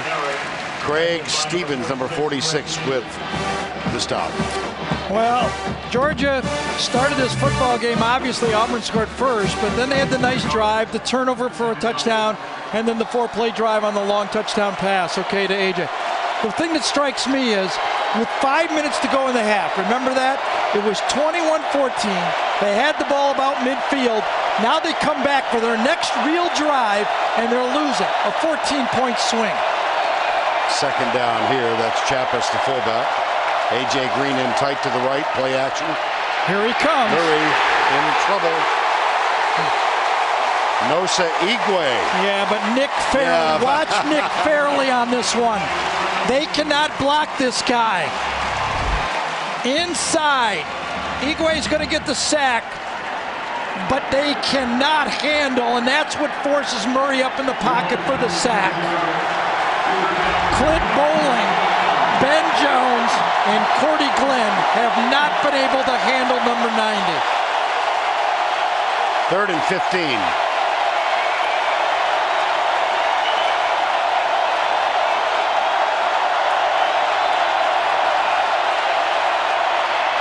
Pump once for A.J. Green.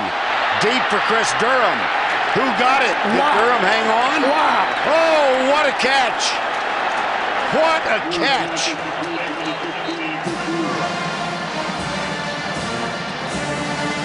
Desharvin Bell was all over this play, and Chris Durham just went up and took it away from him. Durham goes about 6'5", and he's become more than a possession receiver for Georgia. Young man who missed the game with a bruised lung.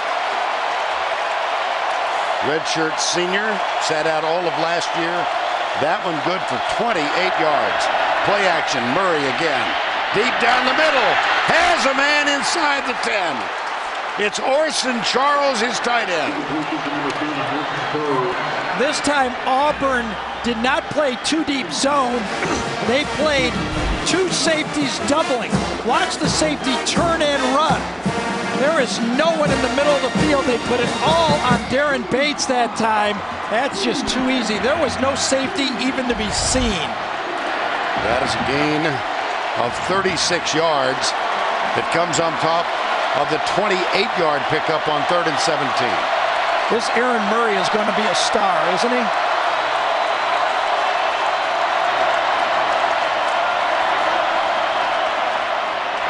Into the corner, A.J. Green. Damon Washington, that one's incomplete. Well, of course, Aaron Murray, Joe Cox, the starter last year, but Matthew Stafford, such a big part of Georgia's offense, now playing with Detroit in the NFL.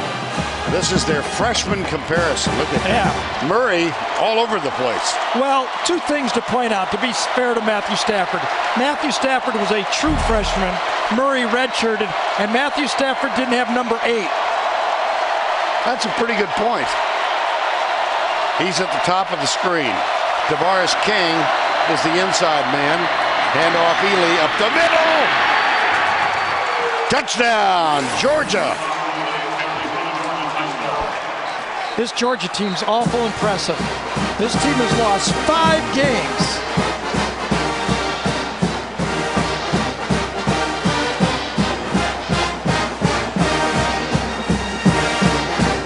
Sean Ely sat out of suspension the opening game of the season. Had a problem with traffic violation. Here's Walsh with the extra point. It's up and it's good. And we are tied again. We've been tied at 7-7, 21-21, now 28-28. More to come, as they say in the promos. Midway through the third quarter, Georgia has just had 2 huge plays, 28 yards and 36 yards to set up a touchdown run by LaShawn Ely, and we are notched at 28 all. 7:54 to go. Give half that touchdown to Chris Durham. That was a magnificent play. Yes, it was on 3rd and 17. This is Damon Washington at the 1.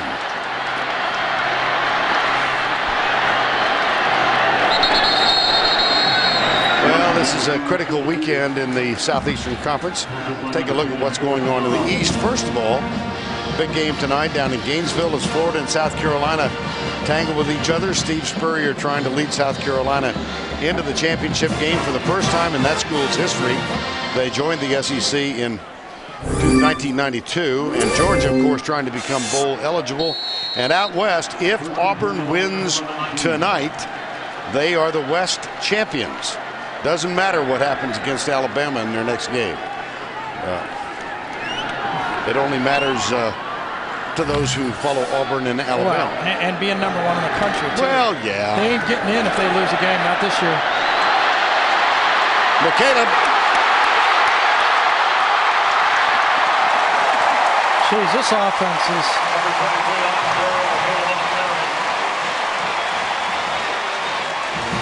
I mean, it just never stops. Under center this time. They don't do it very often. Speed sweep, looking straight down on it. Look at Cody Burns get out there and try to get some.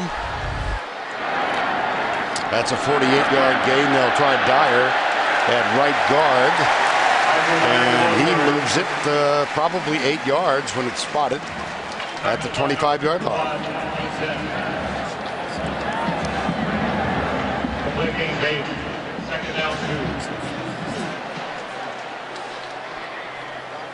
On second down, Dyer. Oh, what a great block he got. He did. Whoa, what a dandy. It's Cody Burns again. Well, first it started up front. Okay. They ran right behind Lee Zimba, Mike Berry. Watch the blocking right up front. Run right at him. Zimba just blows his man off the line of scrimmage, and then Dyer just gets into the secondary. On first down, Dyer breaks a tackle, gets to the 9. There's another Talk freshman. a little bit about Lee Zimba. Yeah, Lee Zimba is a great story. You know what he said to us yesterday? I said, Lee, come on. All this stuff you guys going through, he said, if there's any group that can handle it, it's us. We've got all coaching changes, offensive coordinator changes, offensive coordinators fired in the middle of the year. The 5th-year seniors on this team and the seniors on this team can handle it. Lee Zimba starting his 49th consecutive game for Auburn. Next game against Alabama, he sets a school record. Dyer to the 5. You know, it's also happening here now. That is Auburn's 51st play. Georgia has 30. They are starting to get worn down. Remember, the goal for a Gus Malzahn offense. As you look at Dyer right there passing Bo Jackson. I don't think he minds. No, he didn't like that one, I don't think. I'm going the other way on that one. Third down and short. They're pretty close to getting the goal of 80 plays. They have a chance. Here's Newton. Got it, first and goal.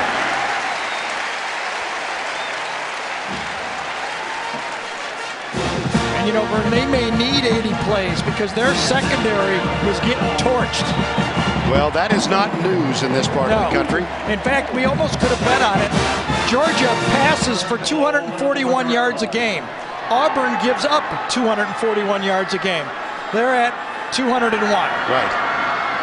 Now this Auburn defense, particularly the back four, has been suspect. Here's a quick toss. Michaela Smith in front with the block. Touchdown, Auburn. Eric Smith out in the open. Everybody could see him lay the clearing block.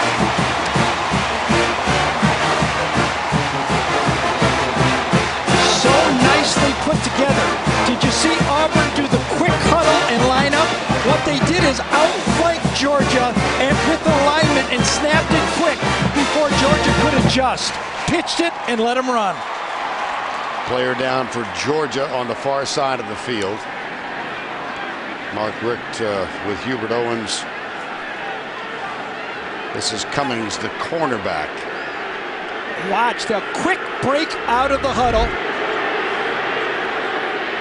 And what'll happen? Overload, only two people on balance to the strong side. Pitch it and go before anything can happen. And Eric Smith gets the block to spring him. Now that was on Sanders Cummings, and now you understand the injury. Malzahn on the left. Here's Sanders Cummings. See how well that's put together? That was the plan. Get down there. I know I'm going to run it. Quick huddle, line up, go on balance, toss it. Wes Byram for the extra point. He actually missed one a couple of weeks ago. There's a flag. The good news is you scored. Bad news is your defense has to go on the field. They have an inclination to make it exciting. Yes. False start. 73 on the offense. 5 yards from the previous spot. We'll have the try. Well, you talk about him and bingo. Lee Zimba has a sister, Roslyn, who's a journalism major at New York University. Said she watches every game and critiques him and the announcers. Byram's extra point is up and good.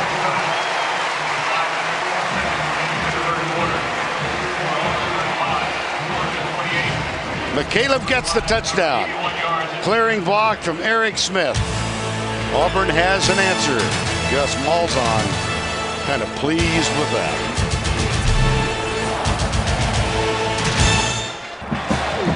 (35-28), 5:04 to go, third quarter. So we've got 20 minutes of play. They announced during the timeout that Michael Dyer had surpassed Bo Jackson's freshman yardage gained record. And a very nice moment. Jackson came over to congratulate the freshman. How about this thing?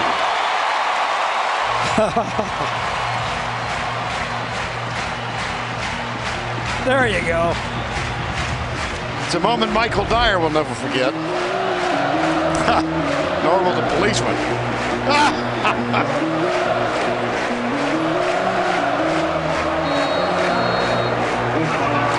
5:04 to go. 35-28.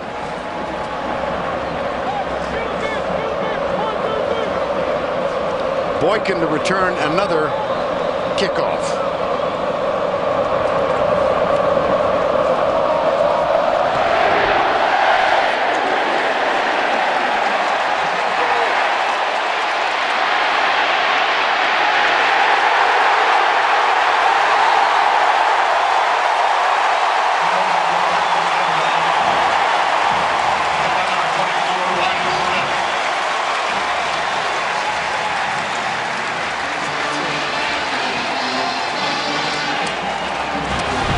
These guys are run down on kickoff. They earn their scholarship, but it's fun to watch when they cover one the right way.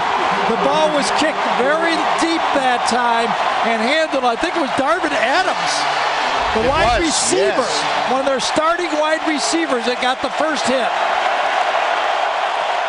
Then Craig Sanders, linebacker, came up to complete it. Caleb King is the running back. King. Oh, it's real man football when you run the ball now. That was Michael Goggins, number 49. And Josh Bynes, the middle linebacker, was also in the neighborhood. I love watching these games when neither side will take a step back. Georgia's playing it. Auburn's playing it. That time Josh Bynes played it. Second down and 7.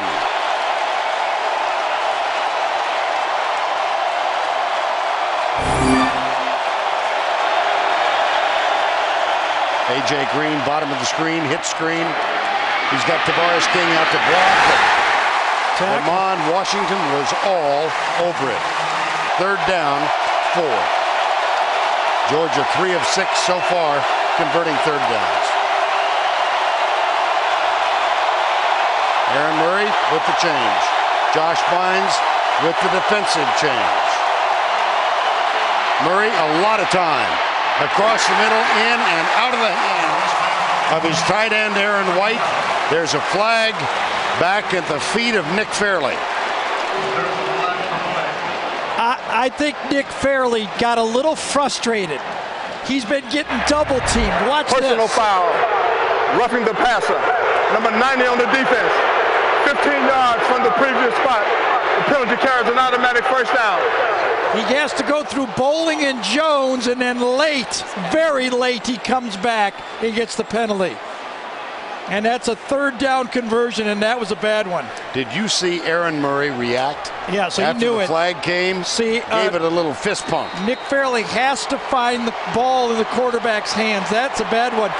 That's one in the NFL, it's going to cost you money. That would have been a punting situation. It's a fine line, though. He plays at such a high octane. A.J. Green in motion to the left. Here's Murray, pump once. Chased, pulls up. That's thrown away. Second down, 10. It's hard to turn off those guys right there. They're in the pits. They're getting hit every play. You're telling them to be aggressive. You're telling them to go in there and break up the blocking, and then you're telling them to be nice. It just doesn't work. Don't forget to put a 20 in the offering. Second down.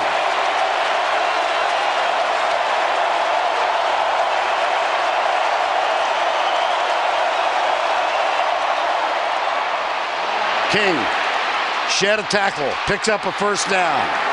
Out across the 45. And he got a big block from number 49, Sean Shepis. Well, this is just bad defense by Auburn. This ball play was run right into the teeth of the blitz that time, and Auburn ran right by it. They're going for the quarterback, and they did not account for the run play first. Looks like Zach Etheridge might have been shaken up on the play. He comes to the near side. And he's important. Yes. He's the experience back there. They've got a lot of youth. Ball just outside the 45-yard line. Demetrius McNeil now goes in. Freshman.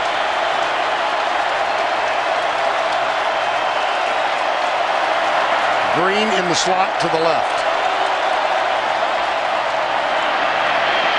Murray is chased. Here comes Fairley. There goes the ball. It's a first down. And guess. No, he dropped it. He dropped it. It might have been knocked out of his hands. This might have been a good defensive play here. I think Demetrius McNeil might have got his hand on it. Let's see. Yes, you got to give that one to the defense on that one. McNeil comes off the bench and makes the play. McNeil, a freshman out of College Park, Georgia, and near the Atlanta airport. Hometown also of Cam Newton. Second down. 35-28 with under 3 to go. Third quarter. Murray. Got away again. Pulls up, fires. Caught at the 35. A.J. Green. I tell you, Aaron Murray on this one. Watch this play. Coming from the left side, Corey Leminer comes in. He spins out of it. Now, he says, slow down. I got you, A.J. Come back and help me. Watch him lift the ball. Help me. I still got the ball right here. A.J. Green comes back, and look at him throw it, going to his left. Green has now caught 7 for 137 yards. First down. That's a wonderful play. Handoff up the middle, not this time. That's Washawn Ely. How about this performance by Aaron Murray? Ooh. You know, he's 11 for 19, but I bet he has 5 throwaways in this football game. So he has, and he's spun away from 2 or 3 sacks at the same time. Don't forget, this drive was given new life on a roughing the passer call on Nick Fairley on a 3rd down that was incomplete.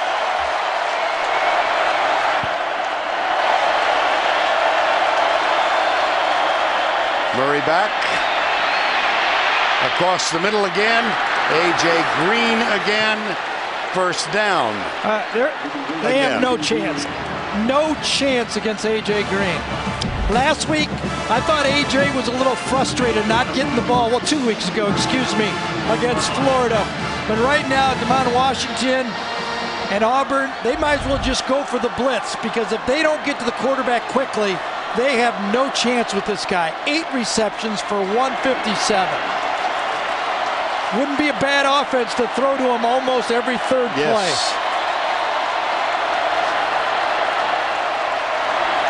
He's inside to the right. Here's Caleb King, tries a sweep to the left, and poor tackling yet again. That's to Charvin Bell, who missed that one. I can see him at Cirque du Soleil. Not. 2nd down. Murray into the end zone. Durham, it's too high. Yeah, that's about the first one he's missed when he had an opportunity.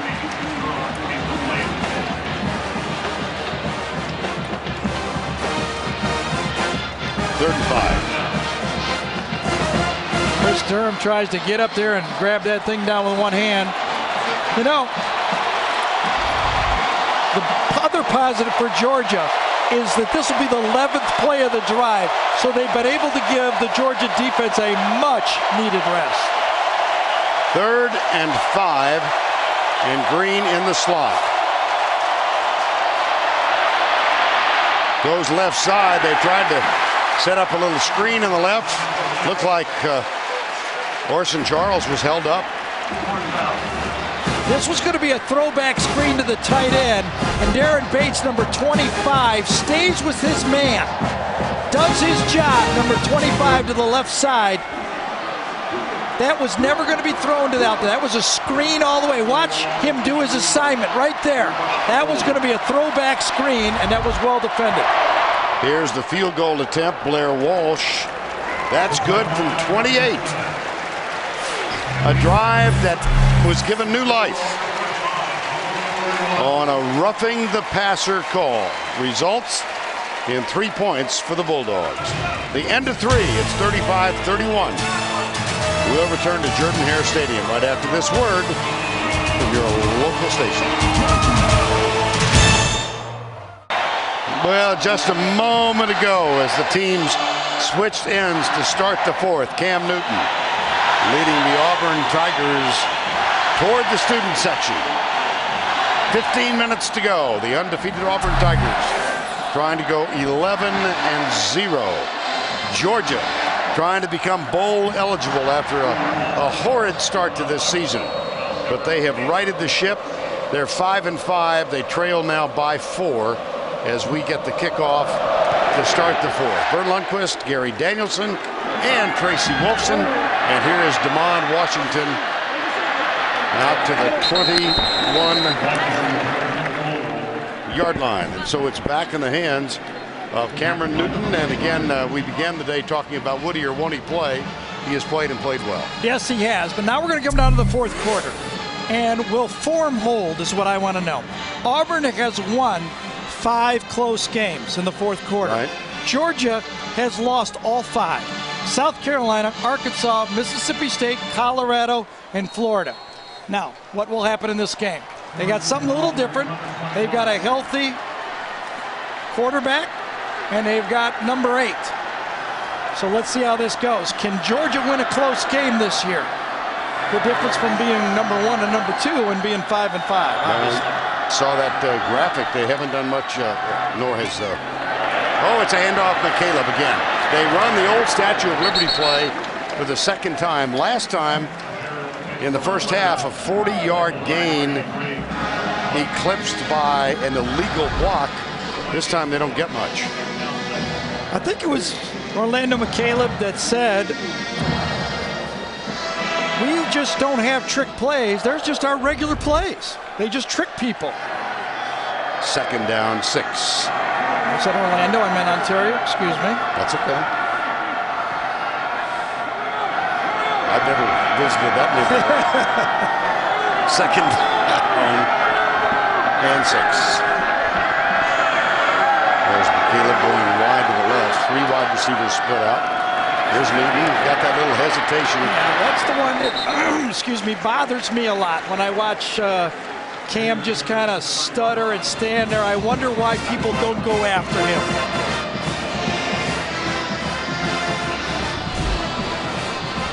Pull the guards, watch him wait, be patient, and then just follow inside with Isom. 3rd and 1.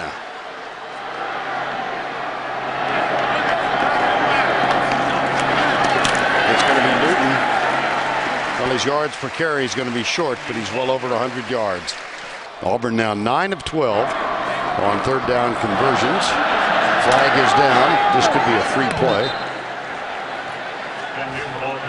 Well, Tim, with the update on the Heisman watch, of course, for the last half of this season, Cam Newton has been the leading candidate, and I welcome your opinion on how all of this turmoil is going to affect. You know what I'm very candidacy. proud of? A lot of the guys that do what I do around the country have been saying, hey, let's just judge what's on the field and try to disregard what's going outside until it's proven. I think a lot of people are taking a healthy view of this, a mature view of this, and I think that's the way you have to do it. In my mind, in the 20 years of doing college football, Cam Newton's the most valuable player I've seen for his team, and I'll tell you why. Most of these other guys, Oklahoma, Ohio State, Texas, Florida, Alabama, had 10, 12, 15 guys draftable. There's not 10, 12, 15 draftable guys on this Auburn team. And yet they are undefeated, and here's Newton. Nice catch, Emory Blake. Out on the left side, that's another 1st down.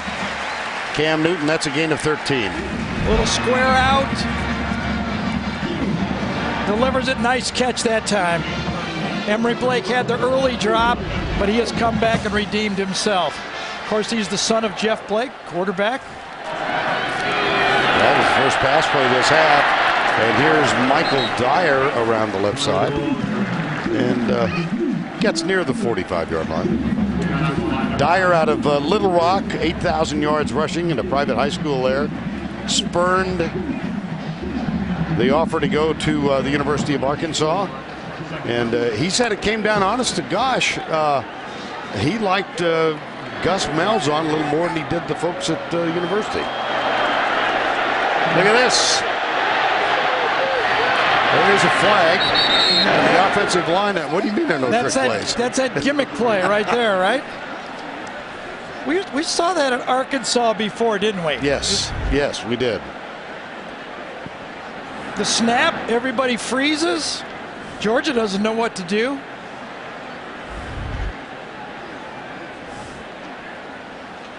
Offside.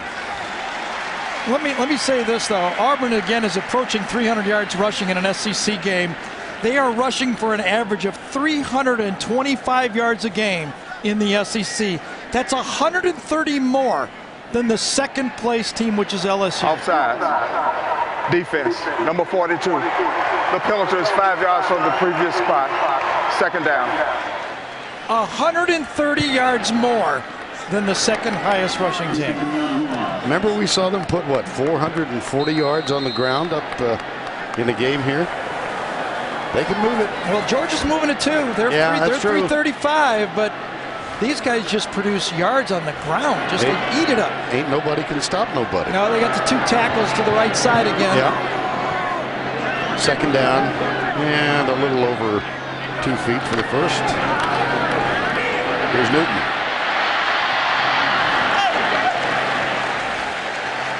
Now Red Lobster presents today's Scholar Athlete. We're going to select Mario Fannin, a graduate of Auburn University, graduated last summer in public administration, pursuing a 2nd degree in education.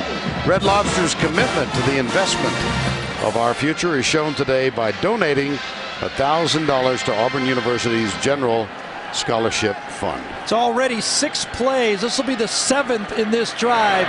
Reminiscent a little bit of that drive against. Well, they pass it back. It's a gadget play. Got rid of it. And he overthrows McCaleb. Cody Burns was involved. Oh, boy. It reminds me a little bit of that Kentucky drive when they put the game away to kick the field goal late. What happens here, if they could drive this ball down and score a touchdown, they almost make it a 2-possession game for Georgia. They would have to score 2 touchdowns, maybe, and only 2 possessions left for time. 2nd down and 10. Newton now 10 of 13 for 124. Throwing the ball.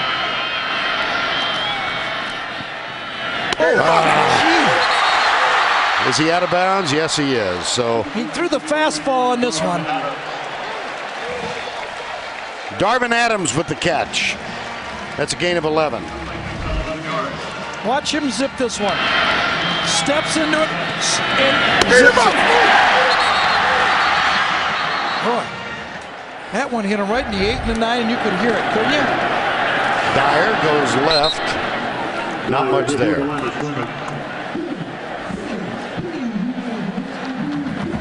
No hurry up. If you see right here, Gus Malzahn, who loves the hurry up, knows the clock is his friend now. 2nd and 8.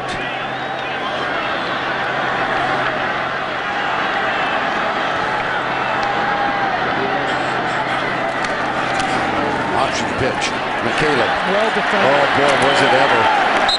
Out on the edge, Brandon Boykin, number 2. And let's go down to Tracy for this injury update. Trace? Well, guys, cornerback Sanders Cummings, we saw him get injured on Auburn's last touchdown. He is out in the locker room right now with a right ankle injury, having x-rays, guys. All right, thank you. 3rd down, 11. A 4-point game, 9:34 to go. Fannin is on the field. Blake, Burns, and Quindarius Carr to the right side. Here's that 3-man look that Todd Grantham has come against the spread. With the spy. Newton. 1st down, Auburn.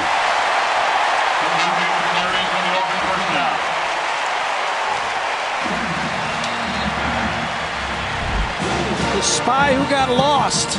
Because this time the spy that got blocked on this one, Mike Berry got the spy. That's what I said before.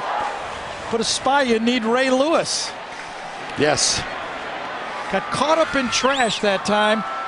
Alec Ogletree was the guy who was spying, and he just got too tight to the line of scrimmage. That was a gain of 14. Newton now with 25 carries, 138 yards. McCaleb, he gives away 2. Oh, is it? Yes, it is McCaleb. And Marcus Doughton, number 38, made the tackle.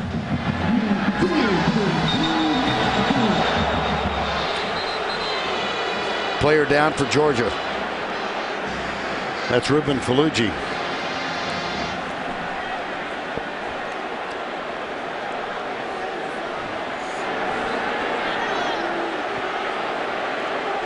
So time has been taken. How about the sophistication of the fans here? They're booing because they think that he's faking an injury to slow down the Auburn offense. Right.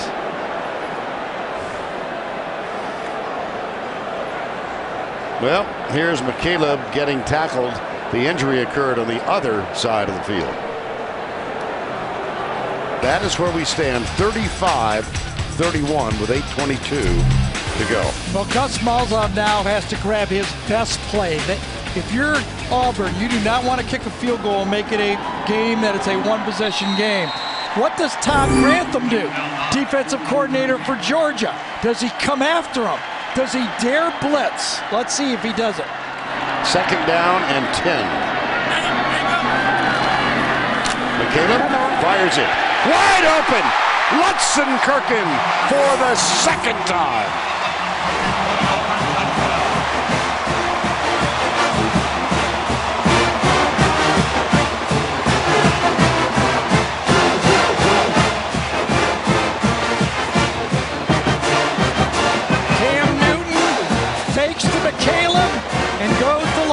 Kirkin. I said Malzahn's going to grab his best play, and he did, and it worked.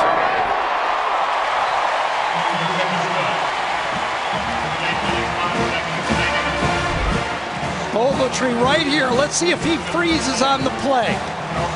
Fake the sweep, takes one step in, and it's gone. Takes one step, you freeze.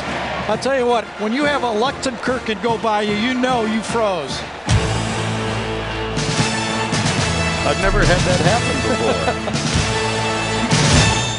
before. We welcome you back to Auburn. Remember the headlines over the past 10 days concentrated on the Auburn quarterback Cam Newton. Did or did not his father offer to have him sign a letter of intent, specifically in this case with Mississippi State? And it's been an agonizing, anxious-filled 10 days, but the decision made to let him play today, and look at the smiles. And Gary, I overheard you whisper he's played an almost perfect game this afternoon. I really think. I mean, considering the way he's run the ball, he's 12 for 15 with 2 drops. You got to know he's under pressure. You have to believe that. And then here's the other thing you think of. This stuff isn't going to stop. No, it will not. Everybody will reload. Absolutely. Now. In this game, this is a sanctuary right here for the Auburn fans. Everyone is going to reload, and it's just going to start again tomorrow or Monday. Well, he was allowed to speak to the press on Tuesday, an unfiltered 10 minutes, and that was the last time he really became available to the media, including us, by the way. And there's a special team stop at the 13. We requested a meeting with Cam Newton. It has been normal in our previous 2 visits here, and we were told that he was inaccessible yesterday afternoon. Understandably, you know. But I would imagine the press conference in the aftermath of this game is going to be fascinating. Georgia. Aaron Murray, 12 of 22 for 244, 3 touchdowns, but they now trail by 11.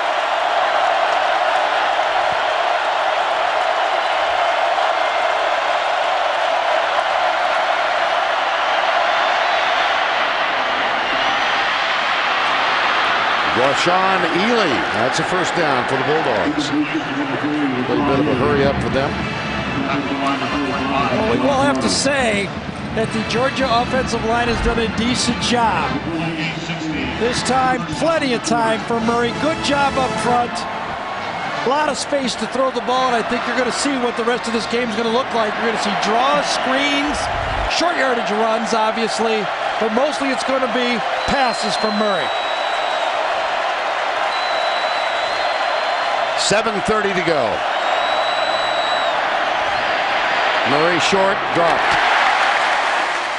Have a Sean Chappis, the fullback.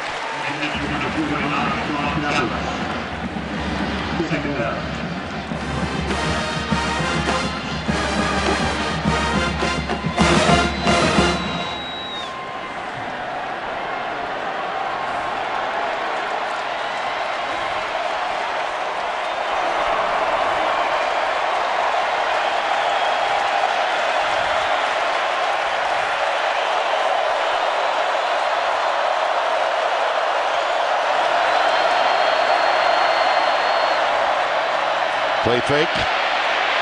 Murray has to tuck it, shakes a tackle, hit from behind.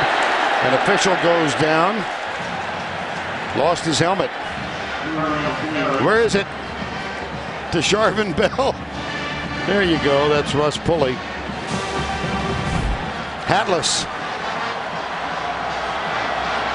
Right at him. Boom. A little bit of a backlash, and then gets run over there by, was it Josh Davis? Yes. This was Josh Davis. It's got to be 4-down territory. There's not enough time yet to punt this left to punt the ball.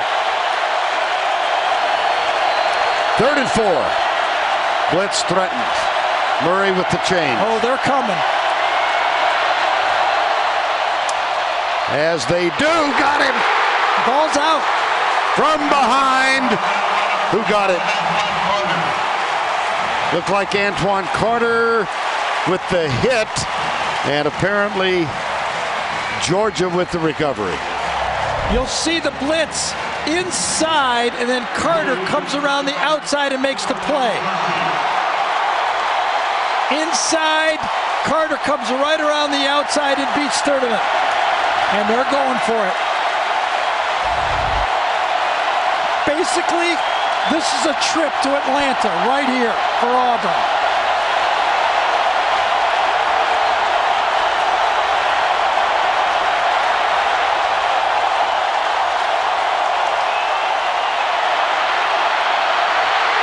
Hit as he lets it go.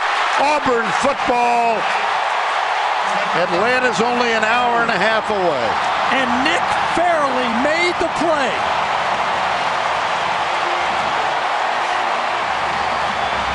Watch Fairley inside. Igwe also comes around, but Fairley gets the play.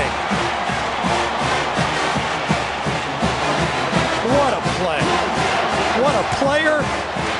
What a season.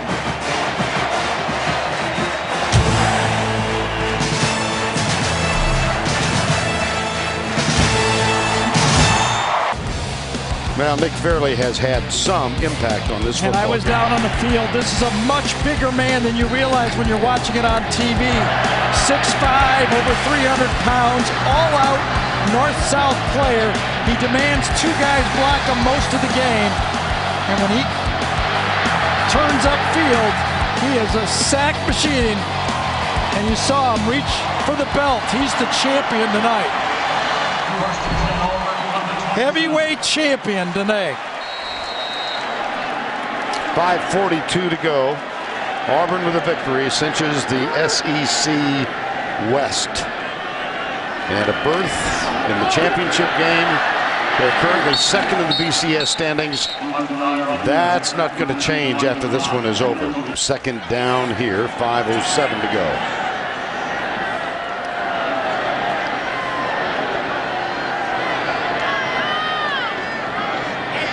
Cody Burns.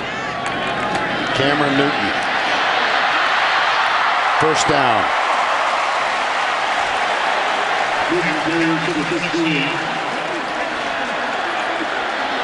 Flag is down.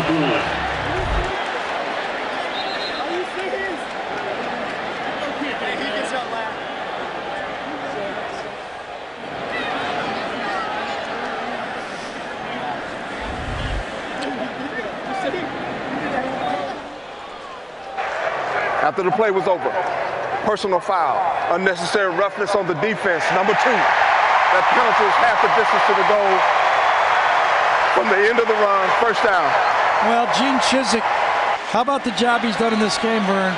He's one of those second-year coaches. Remember, in the second year, Bobby Stoops, Tressel, Urban Meyer all won national championships. He needs 2 more to get in a national championship game in his second year. Well, we mentioned Gene was a defensive coordinator here for 3 years under Tommy Tuberville. Went to Texas, worked with Mac Brown. Here's Newton on the first play. Newton is down, and they flew at him. Anything but a turnover right now. Cuff took a shot. Yeah, well, you can't blame Vance Cuff. I mean, on this play, you don't know if Cam Newton's going to turn up and run or he's going to slide. Let's look at this play. He's got a 6'6", 260-pound guy, and I wouldn't throw the flag on him. They would in the NFL, but I wouldn't do it in college. 42-31. Hug of the 8th. He's about to lose his second. Somehow right now that's not really relevant. You just think about it. Nick Saban in his second year went 12-2. Remember, he was number 1 before he lost his last 2 games. Newton, he went down inside the 10. Aerial coverage of the SEC on CBS Sports provided by MetLife. 3.5 to go. Georgia uses one of its allotment of 3 timeouts. We'll be right back. We mentioned a moment ago that Gene Chizik, 3 years on the staff here, then Mac Brown at Texas. He was hired as the head coach at Iowa State. He was there for 2 years. His record at Iowa State, 5 wins and 19 defeats. With a victory here in his second season at Auburn. 19 wins and 5 defeats. He's getting to 500. McCaleb, flag is down. McCaleb is as well. So that'll stop the clock with the penalty flag down. And you think back, I mean, I vividly remember when they let Tommy Tuberville go. Jay Jacobs, the athletic director, athletic council here, announced the hiring of Gene Chizik to come back home. Yep. And that was met with a chorus of boos. Personal foul. Face mask. Defense number 2. That penalty is half the distance to the goal from the end of the run. Carries an automatic first down. And then they, you know, he came in. Yeah. He's an easygoing guy for the most part, I think. Well, at least that's the way we see him. Yes, right? exactly. Right. Except when he's saying no comment. And he said that to us a few times. No, I saw him out at practice. He gets on his football team. I'll tell you that. Well, he's about to go 19-5 at Auburn. Keep this team undefeated. Well, it is an amazing story. I mean, you know, it looked like Auburn had a nice schedule, but nobody could have dreamed that Cam Newton was going to be this type of football player. Nobody. Backs toward the goal line. But let's. And he stopped short. Well, this was the first touchdown of the afternoon. Newton from 31. This one deflected. Emory Blake dropped it, intercepted. And then he put on a show. Pinpoint passing, over 100 yards rushing. He was on target all day. 2 minutes, 51 seconds to go. Georgia's call time.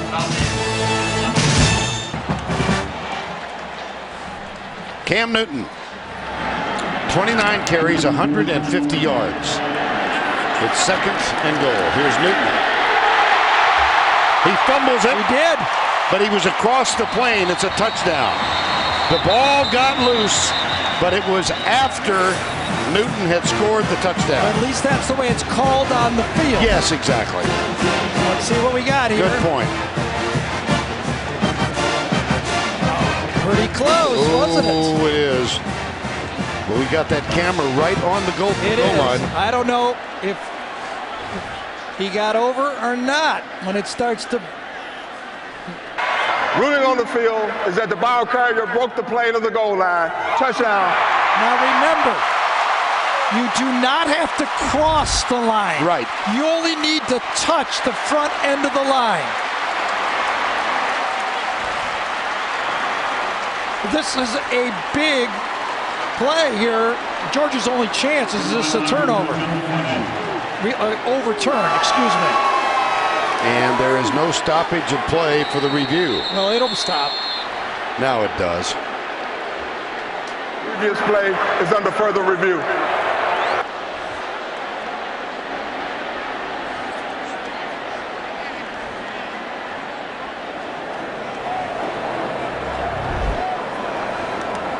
Second look. Oh, he's got that. Yep. He's going to get a touchdown on that one. Yep. You know, now, Vern going first circle on this. What's going to happen? I mean, this story, as we talked about, it's not going away. Is this going to be like the Duke lacrosse case where the allegations never turned out? Or is it going to be, I can do a litany here. Clemens, Bonds, Daniel Monte, Rafael Palmeiro, Marion Jones, Ben Johnson. I mean, you know, this is what the sports public looks at. Like, how is this going to end up? This would be crushing for college football, this feel-good story, if it doesn't turn out the way it is. I agree. Right? I go back to the action that Auburn took at the beginning of the year. After further review, the ruling on the field is confirmed. It is a touchdown. They made a decision to have Cam Newton play from the very first game. Right. Georgia held out A.J. Green just in case. Alabama held out Marcel Darius just in case. I believe the Auburn athletic department and the coaching staff were convinced by evidence we don't know about that Cam Newton was okay. Right. I don't want to jump on a soapbox here. I want to just say this is such a great story. I think college football fans are saying, please don't break our hearts.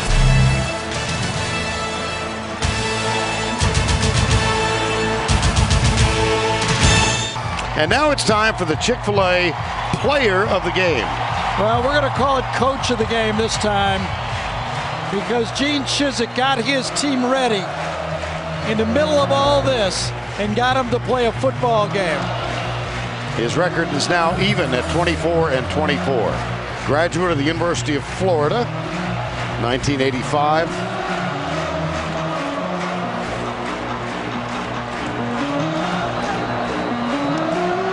I read a story this week, Gary, that Jay Jacobs, the athletic director, was asked when he decided to hire Gene Chizik, and he said the minute he packed his bags and headed to Austin to work with Mac Brown. He knew he was a special one. Yeah.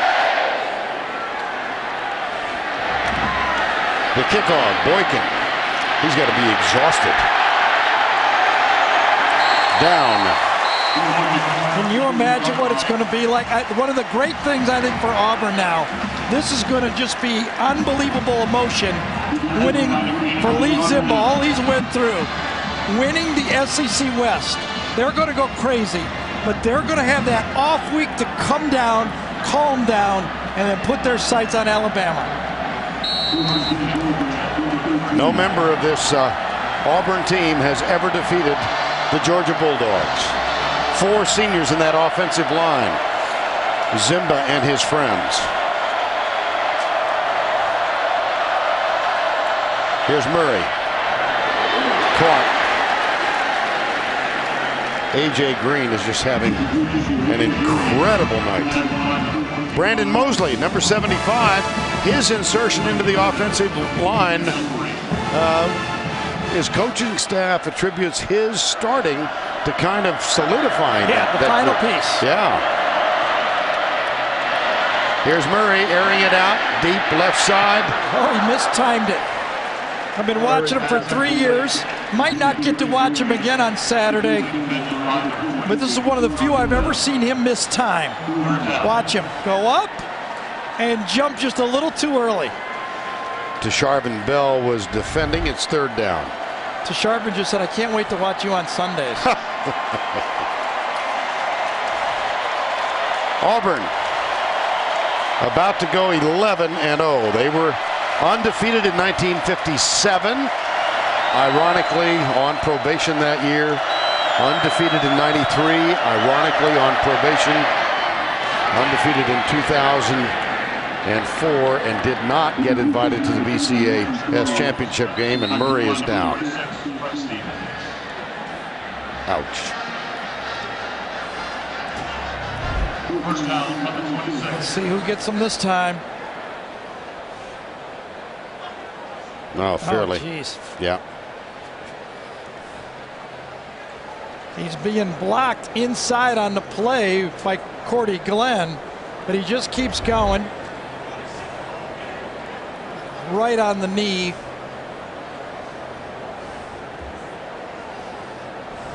That ball was clearly out of his hands again. Hudson Mason is the backup, has played a limited amount of time this year.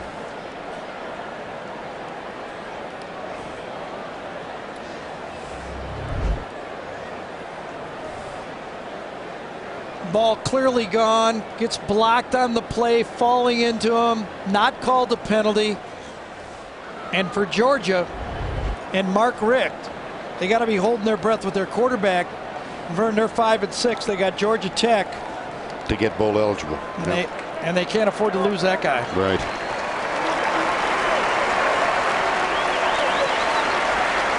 Last time they missed was 96. Jim Donnan was in his first year as the head coach in Athens. I wonder if that couldn't have been a hyperextension.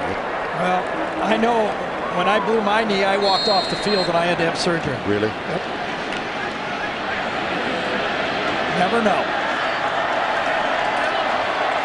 So Mason is in. His first pass attempt as a Georgia Bulldog was a 26-yard TD, and this is going to be a handoff. And a fist fight breaks out.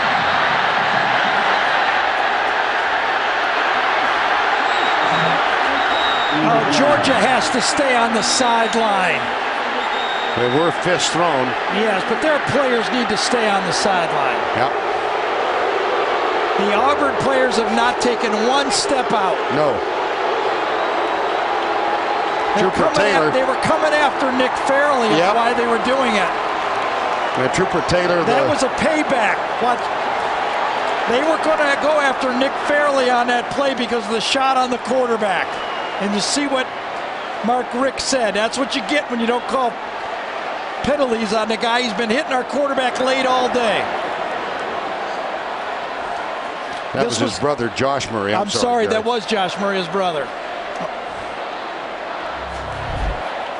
Watch, let's see what happens to Fairley. Oh, yeah, they went after him. After the play. That was Ben Jones, number 61, who was one of the instigators. After the play was over, personal foul, number 60 on the offense. After the play was over, personal foul, number 49 on the defense. He threw a punch. 49 is ejected from the ball game. That's Goggins, Michael Goggins of Auburn. Clip Both bowling. penalties are dead ball. They cancel.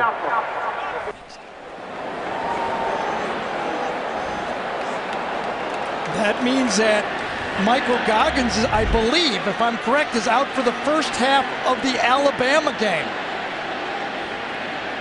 And Trooper Taylor's doing a good job of keeping him. They need Fairley for both halves against Alabama. So Goggins ejected.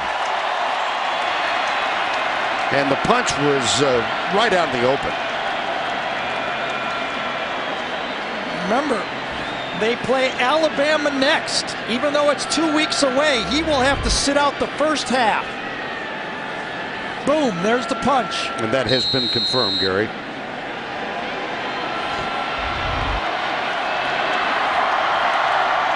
Fairley is on the bench. Sacked. It'll be third down. D4, number 95.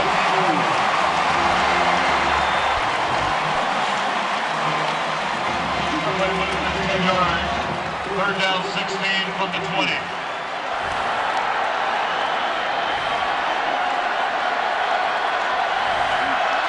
Third and 16. Mason, the quarterback, handoff right side. Flag is down, thrown by the referee. He was back. There might be another one. The Georgia bench is irate for that shot that Aaron Murray took late in the game.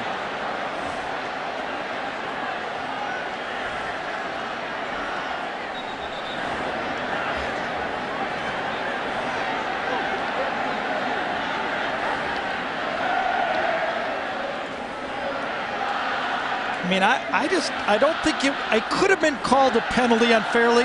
I don't think it was a dirty shot. He was going for the quarterback. Yeah, I didn't think so I mean, either. it could have been called as a penalty because the ball was clearly gone, but he didn't do anything maliciously on the play.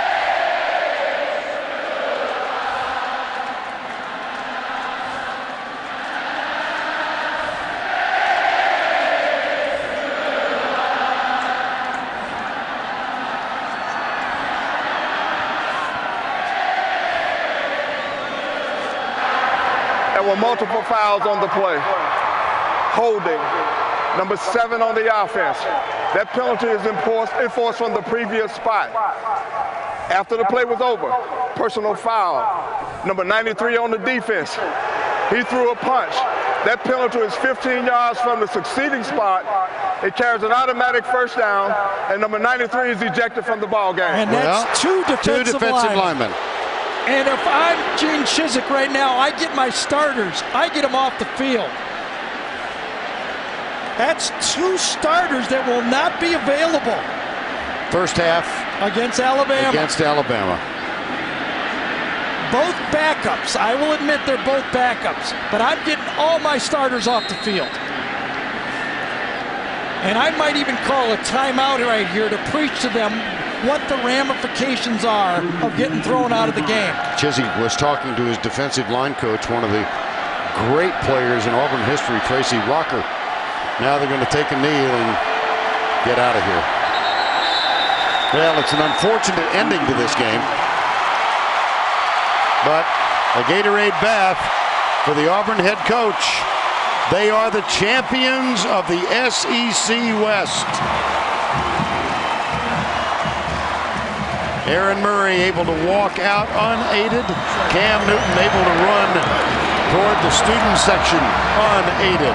Here goes Newton up on the wall.